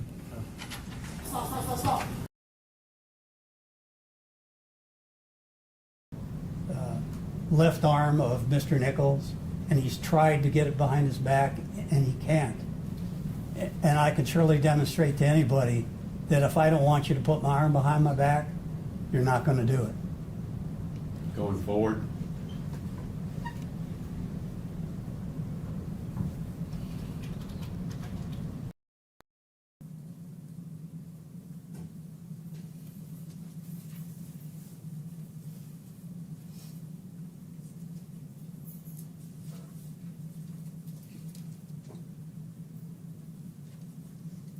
all right, Mr. Zwicky. That's the end of the video things, but I have a few questions for you. When we talk about physiological human factors that police officers in critical incidents suffer from, you went through the list of different things that officers in critical incidents suffer from. Could you go through those again for me, please, and tell me what they are? You're talking about tunnel vision, number one we talked about. Let's talk about tunnel vision Right. first. Okay. What is tunnel vision? Well, tunnel vision, simply put, is whenever you focus on something and you focus on something closely. As an example, my phone. If I look at my phone in front of me and I look at all of you, I can see you. But if I look down at my phone, there's no way I can tell you where you are or what you're doing if I'm looking down at this phone. And if you can imagine if an officer's in a critical situation, and we use the term fight or flight, where the adrenaline starts flowing in your body, and you're focused on one individual you're trying to get handcuffs on, who has not been searched, and you've got chemical agents in your face, there's no way you're going to see what somebody else is doing, because your focus is so intense on it. And another simple way to explain that is, and it happens to all of us, if you're commuting all the time and you go down a regular street all the time, and if you're talking on the phone or you get distracted and you miss your cutoff or your street, it's happened to me quite a few times.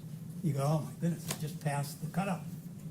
And that's a good example of your focus is on something else and you don't see it. I mean, that's a simple way of doing it. And only that, I think we heard in our testimony with Officer Mills, he even said that he didn't hear certain things when he was at the scene, but he did hear them in a audio tape that was replayed back to him in court. I think all those are examples of what that is, where you get so much focus on too narrow away from what we're normally adjusted to. Under normal conditions, we would say that right now I've got full, almost, you can't say 360, 180 degrees around. But suddenly, what happens in a critical situation, the focus then narrows, and scientists have told us that it gets down to about 2 degrees. And when you think about it, 2 degrees is about like this. I couldn't tell you what the judge is doing right now because my vision has been blocked. But suddenly if I got something in my eyes, or I'm fighting somebody that's got OC in my face, I get about like this, and I'm not going to be able to see. What about if you wore glasses? Does that make it worse? Well, fortunately, I can still see a little bit when my glasses are off. But when you've got OC, and I've had it myself just recently, I can't see. It's all blurry and it hurts my eyes. We talked about Mills' earlier testimony that he could not recall until he watched the video later certain things having been said on the scene. Is that an example of what? Is that called auditory what? Exclusion, basically, or narrowing as well. It's the brain that basically just shuts down your hearing. It's a protective mechanism I know occurs because I've experienced, other officers have experienced it. I've interviewed probably over 100 police officers during my tenure in critical incidents of what they heard, what they saw. They were all affected by those phenomena. The example of the field of vision going down to 2 degrees and then even getting narrower that you did with your hands. Yes, sir. When you're in a critical incident and you're focused, let's say, on a set of handcuffs. Based upon that evidence, based upon what your opinions are, did Justin Smith have any capability of seeing what was going on around him? I do not believe so, no. That's all I have, Your Honor. Mr. Perry? No question. All right, State.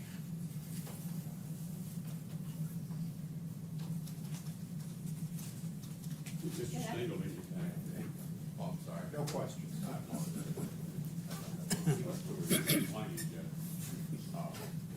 Thank you, Judge. Good afternoon, Mr. Sawicki. Afternoon. You talked in the very beginning about being kind of testified as a friend of the court. Yes, ma'am. What year did you say that was? I think it was in 1986, 87. And you've just done it that one time? Yes, ma'am. In 87? Either year, one of the 86, two. 87? Been quite a long time, yes, sir. And to be clear, you're not here testifying as a friend of the court? No. You're But I here, am friendly to the court, but I'm not testifying. you're here testifying on behalf of Justin Smith, correct? That's correct. Who is paying you? The PORAC, I believe. What is that? It's a peace officers organization that these officers are a member of, and they're paying for his legal defense, their legal defense. You testified at the federal trial, I did. and now you're testifying here. Yes, ma'am. Do you get paid by the hour, by the case, by the trial? How does that work? It depends on what kind of work that I do. In this case? In this case, I'll be paid for testifying today, for traveling from Idaho, California to here. Do you get paid for every day you've been sitting in this courtroom watching the trial? Not that I'm aware of. Do you get paid for your time reviewing the file? For this particular case? Yes, No, all I've my already questions will be reviewed it. about this No. case. I'm sorry, sir? No, I have not. You didn't get paid for reviewing the file? No, ma'am, I did not. Tell me what all you reviewed again. You mentioned a little bit in the beginning. What all did you review? Well, I would have to list, I don't have everything in front of me, but all of the discovery from the state and the federal and all of the video evidence as well. When was the last time you were actually an officer, law enforcement? Because now you're a professional witness, would that be fair to say? I do that on site as a professional consultant, yes, ma'am. So when was the last time you were an officer? Last time was 2011. You never worked for MPD, Memphis Police Department? Sure did not, no. You ever worked in the state of Tennessee? No, I did not. I want to play you some video that you have, I'm sure, seen before in all of your review. And this is going to be just the very beginning of Hemp Hill's body-worn camera. This is going to be what we refer to generally as the initial stop or the first scene. Are you familiar with that video? Yes, I am. I got just a moment to cue that up.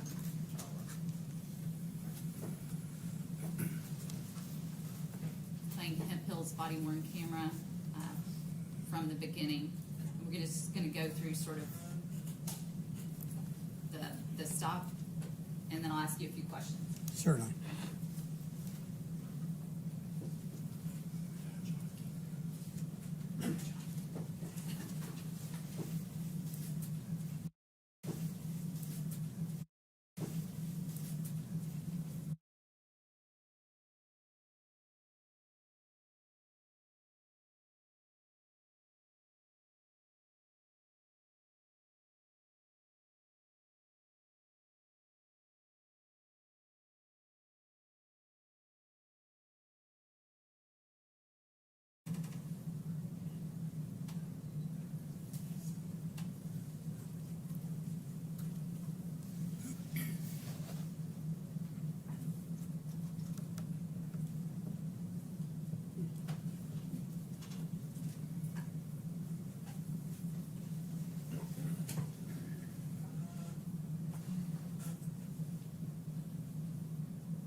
You've seen that video before, Mr. Zawicki.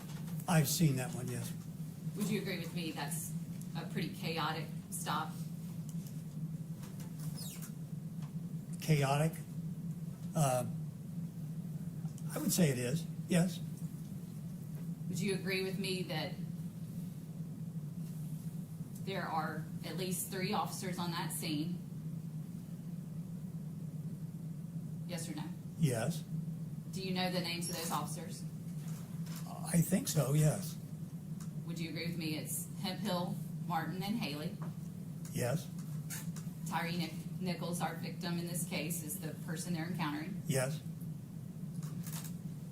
Would you agree with me that all 3 of those officers are simultaneously giving commands to TYRE? Yes. Sounds like it.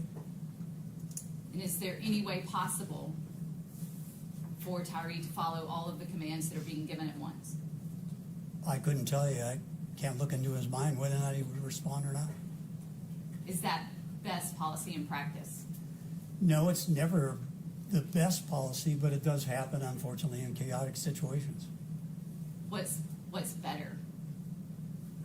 I thought I just testified to that. It's always better to have one person do it, but things change as they rapidly evolve, and other officers do get involved.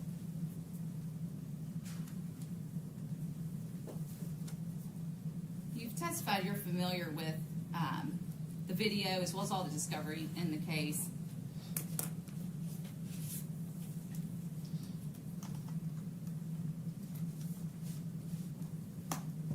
In the beginning, going to the second scene, initially where Officers Smith and Bean have contact with the victim, and right about the time Martin comes in for that first soccer kick, you've called it. At that time, if Defendant Smith has described himself as holding Tyre down, would you agree with that statement? He was attempting to hold him down. When you define what is down, he was on his right-hand side or left-hand side or on his back at times, but at Smith the point said that he was holding him down. Your Honor, that's the second time. You've got to give the witness a chance to answer before the next one. I apologize. Go ahead, Mr. Zawicki. That's I right. apologize. But at the time that the kick was made, it's hard to tell whose hands were on who. So I couldn't tell you specifically if it was Officer Bean or if it was Officer Smith doing that. Did you, in your review of the video, you heard Smith say, hit him? Do I remember in the video that Smith said hit him? I don't remember reviewing that. I remember hearing it in testimony that somebody said he said it, but I couldn't make out it was his voice. In all your 100 times reviewing the video, you never heard Smith say hit him? I Your didn't. Honor, that mischaracterizes testimony. He said that he didn't recognize the voice of Smith. I'll allow him to answer the question if he can answer it. If he can. Yeah. You testified on direct that he knew the voices and was very familiar with Defendant Smith, which is why I asked the question.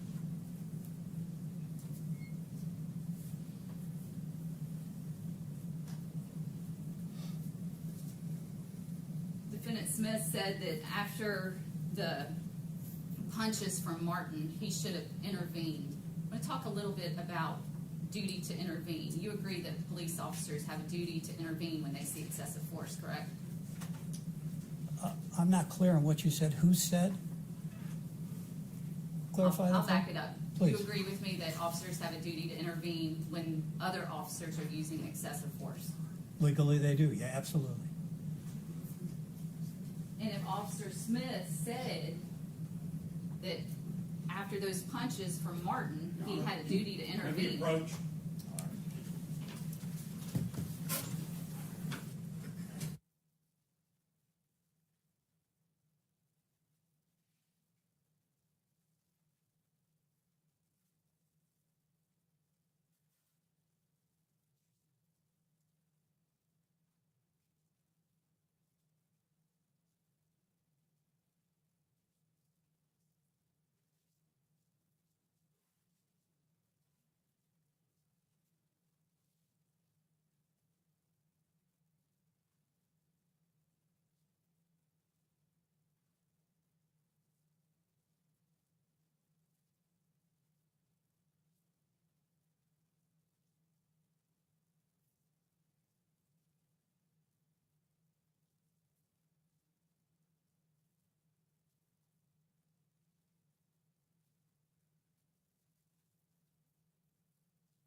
matter.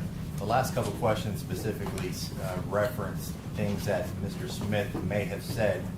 There has not been any testimony of what Mr. Smith has said, so I'm going to strike those questions. Any answers that you may have heard in response to those questions, I'm also going to have you strike those responses, as that individual has not testified. So if you have anything in your notes, you are to disregard those from your notes, and those cannot be used later on in your deliberations. All right, State, you can proceed. Thank you, Judge. In your review of the videos, is it your position that Justin Smith deployed pepper spray on this night? I don't know if he actually, when you say deployed, did he take it out and have it in his hand? Yes.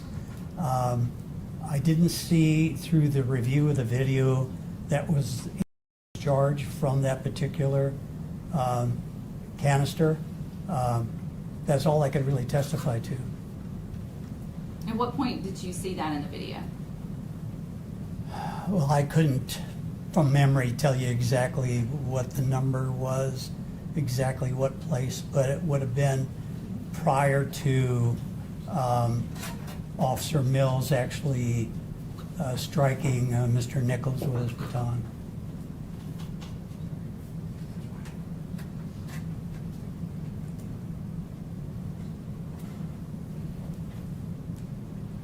We mentioned briefly that officers would have a duty to intervene if another officer used excessive force in their presence, correct?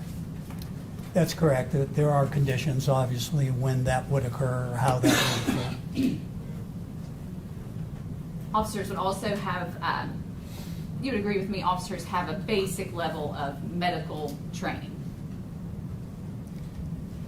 to give them a certain amount of medical care on scene. Yeah, when you refer to basic, I mean, that's pretty basic what a regular officer on the street or patrol officer would have. They also have a duty to provide what level of care they can to someone who needs that care. Would you agree with that? Based on their experience and basically what their knowledge is. When we were watching that sort of what I'll call animated video, you made that? I didn't make it. I assisted in the making of that, yes. Who paid for that to be done? It wasn't me, it was somebody else. I have no idea. The animation, while cool, sort of turns the whole scene into a vacuum, right? We're only seeing Justin Smith and TYRE NICHOLS, right? Well, so it's individualized, that's correct. It does not include everybody because you could not everybody in that animation and get it programmed to do what we were trying to do is show what Justin Smith was doing. But then it's at least 3 other officers on the scene, right? We only see Justin, but we know that Mills was on the scene, right? Yes. Bean was on the scene. Yes. And Martin. Yes. All actively participating. Yes. When you testified about what's it called, an iron wrist lock? What's an iron wrist lock? It's not my term, it's MPD's term. It apparently is a technique where the handcuff is encircled on the wrist, and then as the handcuff is pressed against the hand, pressure is applied, especially with a double lock, or they call a hinged cuff. You use the frame of the handcuff to press up against the wrist bone and the nerve ending, either on the upper part or lower part of the wrist. And you said it's not your term, it's an MPD term. You found that term in the Memphis Police Department training materials? I believe I reviewed that in, I believe it was Officer Wright's testimony in federal court about that type of a technique. I don't train that, but they do. So it's not a technique you're familiar with personally? No, I don't use that technique. I use other techniques. And how are you able to determine that that was happening in this particular situation? How do you know that Justin Smith was employing that tactic? Well, basically, I know what it looks like when you do it. If I were to demonstrate, I could do that easily for you or anyone else. But I don't know how much pressure was applied, but it was given in a direction with a handcuff when he has it on the upper part of the hinge. There's only one way that handcuff can go once it's on the wrist. When you tilt that handcuff on the wrist, that's a pressure control. And I believe you testified earlier that you would expect a reaction, a scream, a shout, an ow, something like that. Oh, absolutely, I would. And if in the video we hear Tyree screaming and moaning, that would be consistent with what you would expect, correct? Not at that particular time. If it happened that time, I would expect it. But I think what I saw on the video was not at that particular time. And you have extensive qualifications. We went over those earlier. You're not a doctor, are you, Mr. Sawicki? No, I'm not. Medical doctor. No, I'm not. Did you testify that if Mr. Nichols didn't respond to that iron wrist lock, which you don't teach, that you're not familiar with, but you listen to in some federal testimony, that if he didn't respond to that, he would be psychotic? Objection, Your Honor. Mischaracterized the testimony. He actually gave two alternatives to why pain compliance would not work. One was psychotic, one was narcotics. Mischaracterized the testimony. Objection. I'll allow you to ask the question.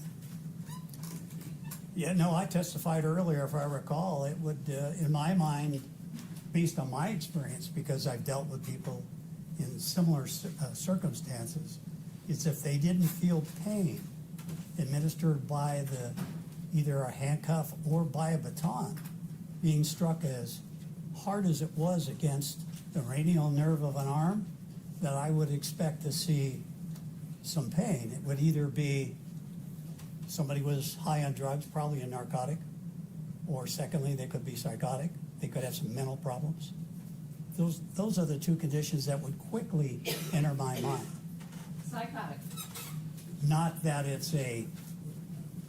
I'm making a diagnosis, but that's just what I would speculate that might be occurring.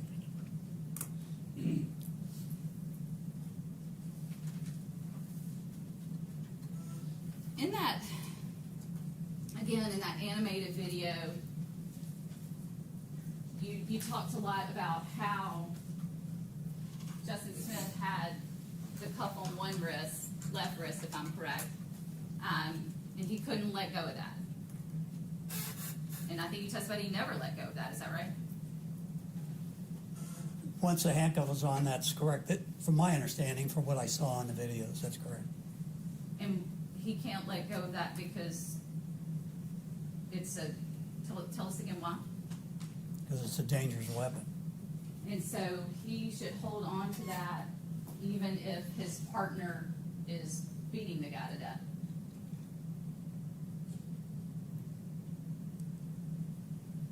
Beating him to death? He should still hold on to that left wrist. Well, if he's beating him to death and the officer can see he's beating him to death, and it would be his responsibility to try to stop that, yes.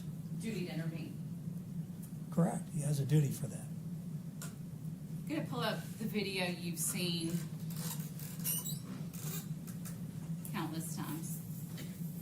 I'm going to play for a little bit and then ask you a few questions.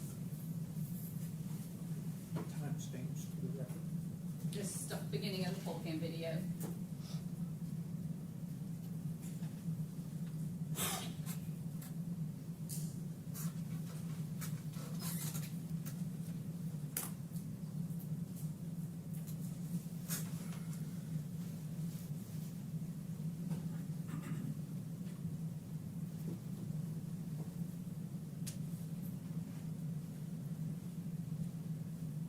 Pause it. 2034-14. Is that the kick we've referred to numerous times already during your testimony as the first kick, the soccer kick, Yes, ma'am. would you agree with me that that's excessive force? Yes, ma'am. Would you agree with me that requires a duty to intervene? If the officer saw it, absolutely it would be. Gonna press play now.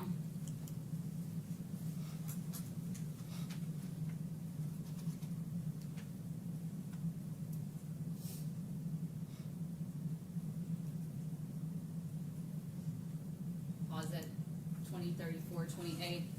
That's the second kick by Officer Martin while Officers Bean and Smith are holding TYRE Nichols. Would you agree with me that second kick is excessive force? Absolutely it would be. If the officer saw it, would have a duty to report. Thank you, Mr. Zawicki. I'm going to continue playing the video.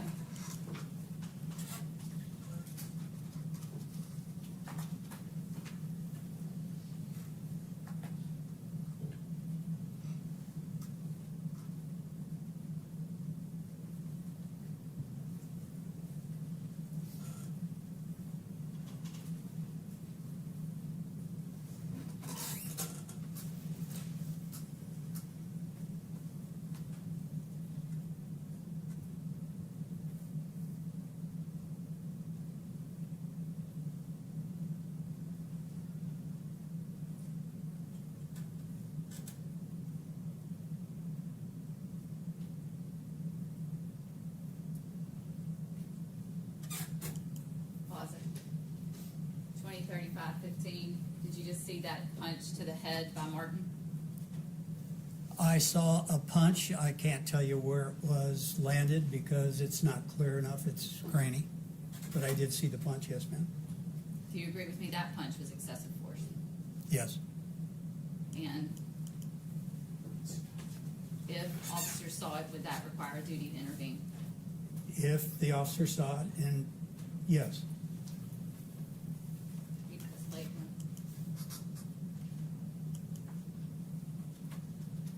Did you see another punch there? I did. You agree with me that is excessive force? Absolutely.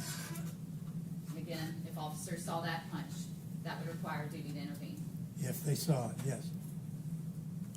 Looking back at the video. Did you see that punch, 20:35:25? I did. Same questions, Mr. Zawicki. Same answer, yes, ma'am. Excessive force, duty to intervene. That's correct. Press play. Did you see that punch? I did. Same answer. Same answer. Did you see that punch? I'm sorry, I looked away. Are you aware that there's another punch right after that one to the head? There was to the head region. Yes, that's all I could see. Would And you it- agree that's excessive force? Yes. I'm going to back up a minute and go back to the first kick and ask you an additional question about that one. Sure.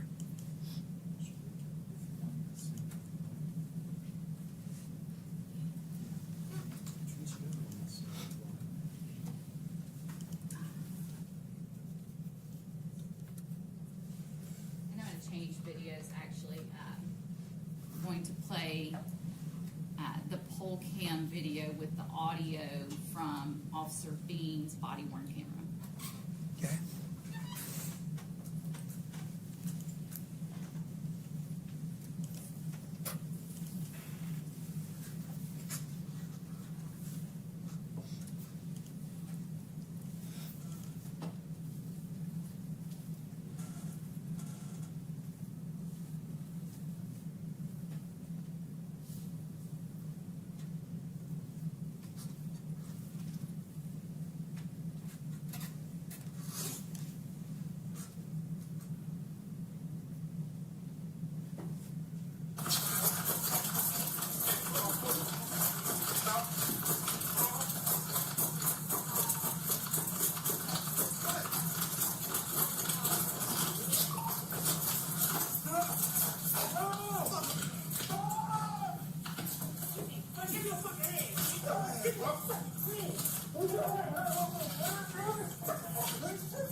Hey!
Again, that was that first kick, the soccer kick, as we've referred to it by Officer Martin, while Officers Bean and Smith are holding TYRE Nichols down.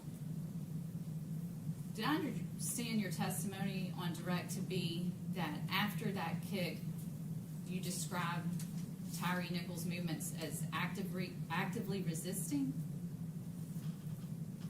After the kick, at what point? After the kick. The movements he's making. He's still resisting. Absolutely, he's not putting his hands behind.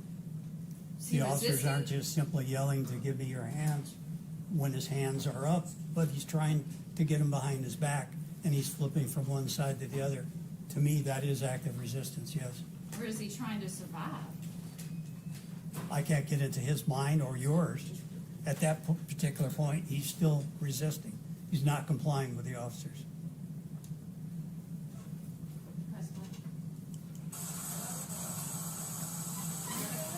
Get your hands! Give me a hand, turn around! Lay back! Lay back, like that! Lay back, like that! Lay back! Lay back! Lay back, like that!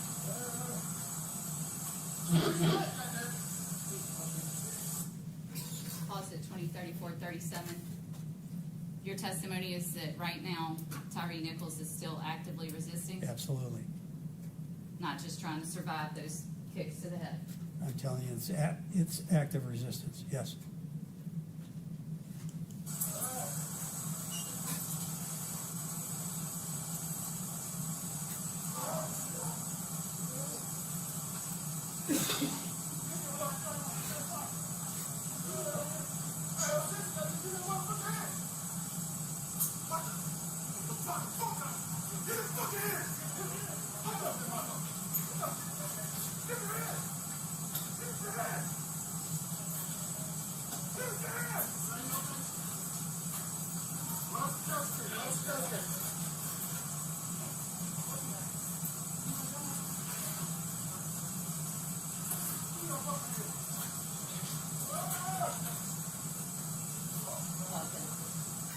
Is it your testimony when we see TYRE Nichols' body moving here from the force of the punch to the head, the excessive force punch, which we've already discussed, that that's him still actively resisting? Yes, he is.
An officer just ran onto the scene. Could you hear what he said?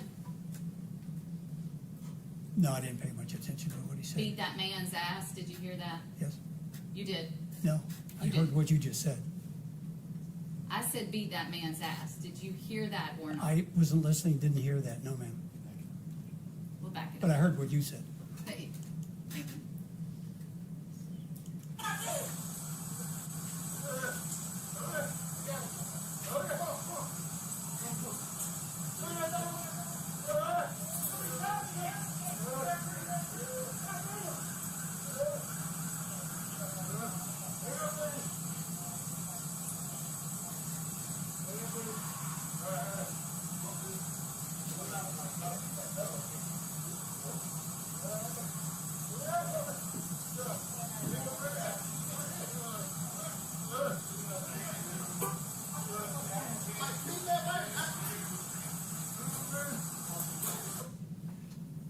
Did you hear it that time? I did.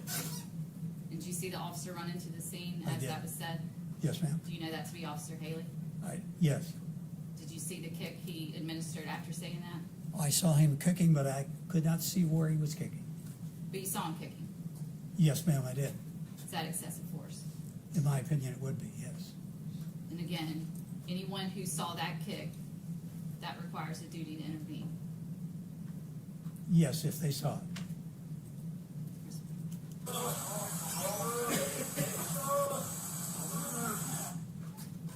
Did you see that kick from Officer Martin? I did.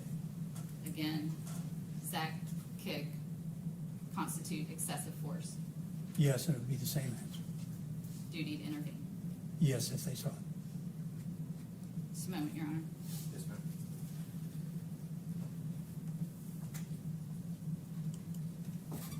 Judge Schreiber. Thank you, Mr. Sawicki, I'm going to just go in the order in which my colleague asked the questions. You had stated to me on direct that you were being paid, and I think you said like the lawyers and like everybody else did. Yes, sir. But then you were asked on cross-examination, who paid for the week you've been here in court? And I was surprised to hear you say that you've not been paid. I have not been paid for this week in court. Well, is there work that you've done on this file that you haven't been paid for? Yes. Okay. Then explain to us capitalist pigs why it is that you would work and not be paid. It's not because I'm refusing to pay you or Poor Act's refusing to pay you. Why is that you're willing to work and not be paid? Your Honor, may we approach? All right.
Now, we're back to my question.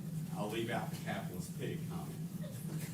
Explain to this jury why it is you, with 50 years of experience, have not been paid. Because I haven't asked to be paid. Why is that? Because my testimony to educate the jury on what I believe is the truth about this case is more important than money in my pocket. Now, have you ever had lawyers come to you and say, hey, I want to hire you to testify on my case, and review my facts, have you refused to work for lawyers or people or cops? Yes, sir, I have. And what is your standard for refusing to work as an expert in your field? One, I'm not going to lie for the attorney that hired me, or I'm not going to give testimony for the attorney as to what the attorney wants me to testify to.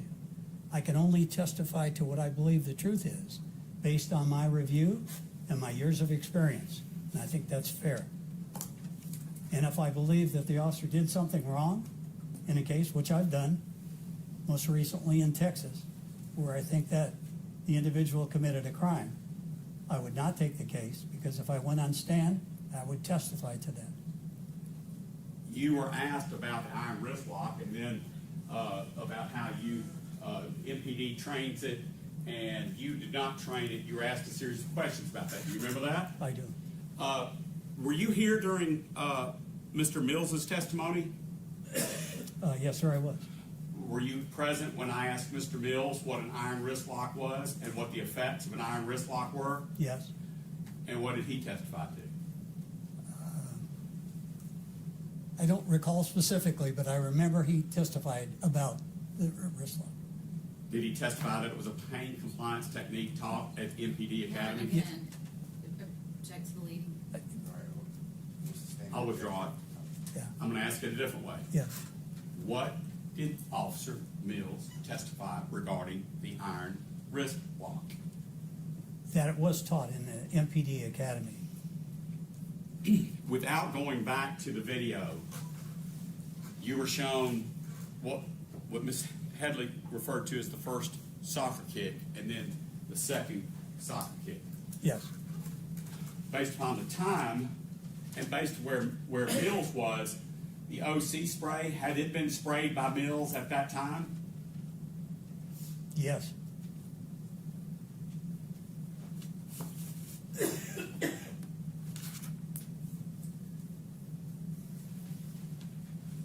all I have, Your Honor. Mr. Perry? No, Your Honor, no questions. Mr. Leffler? No questions. All right, State? Nothing further. All right, sir, those are all the questions we have for you. You can step down. Thank you, Your Honor. Welcome to stay, or you're free to go. Thank you, sir. Your Honor, may he be excused? Yes, sir. May I have just 10 seconds to get him his equipment?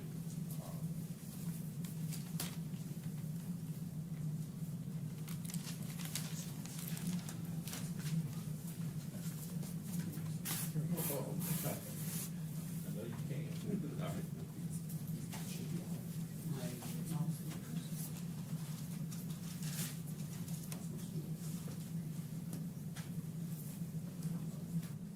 Vince, you ready with your next witness? Yes, Your Honor. All right. We call Mr. John Tisdale. There's me. Your Honor, for the purpose of the record, I believe all lawyers will agree, including Mr. Perry, that we have had to take some people out of order, and Sawicki was my.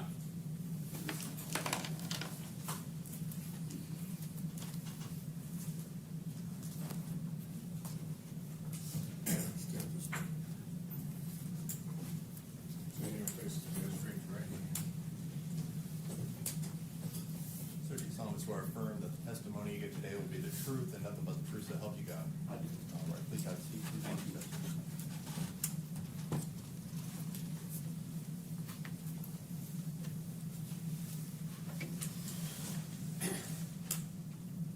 Now proceed, Your Honor. Yes, sir. Mr. Tisdale, please state your full name and spell it for the record. It's John A. Tisdale. It's Tisdale. Mr. Tisdale, have you worked in law enforcement? Oh, yes. How many years have you worked in law enforcement? Around 36, 37. And would your first years in law enforcement been around 1977? Yes, sir. That'd be correct. At the University of Mississippi Medical Center on the security or police force there. It's a state thing. And have you gone through the academy in Mississippi? Yes, sir. I went to Mississippi Academy, and I also went through the FBI National Academy. And have you served in different capacities in law enforcement? Yes, sir. I've served from being a rookie patrolman all the way up to served as chief on 2 different occasions. Were you chief once out in Arizona? Yes, sir. A little town called Parker. And were you chief ever in Tennessee? Yes, sir. Gallatin, Tennessee. And were you chief, how many years approximately were you chief out in Gallatin? About 9. And did you retire as chief of Gallatin Police Yes, I Department? did. Have you ever had any role in what's called post-certification? Yes, sir. What did you do in regards to post-certification in the state of Tennessee? Well, I had to, I've taught at several academies and some college classes I taught for a while for organization. Did you ever do any work with the state of Mississippi in their academy? I did. What did you do in their academy? I taught some classes in their academy as a guest instructor. Were you was called an instructor? Yes, sir. Have you ever presented at any seminars? Oh, yes, sir. And that's been throughout the last 37 years, I think. Yes, sir. Just, different times throughout my career. And you've done the same in Mississippi as well as in Tennessee? Yes, sir. And have you presented places nationally as well? Nationally, yes, sir. Have you taught any online courses? Have I taught? Yes, sir. I taught for about 3 years online courses for a university out of Denver. Your Honor, may I approach? Yes, sir. Thank you. All right. Should take a look at that document I just handed you. Yes, sir. Is it your what's referred to as CV or resume? Yes, sir, it is. And look at the pages to that.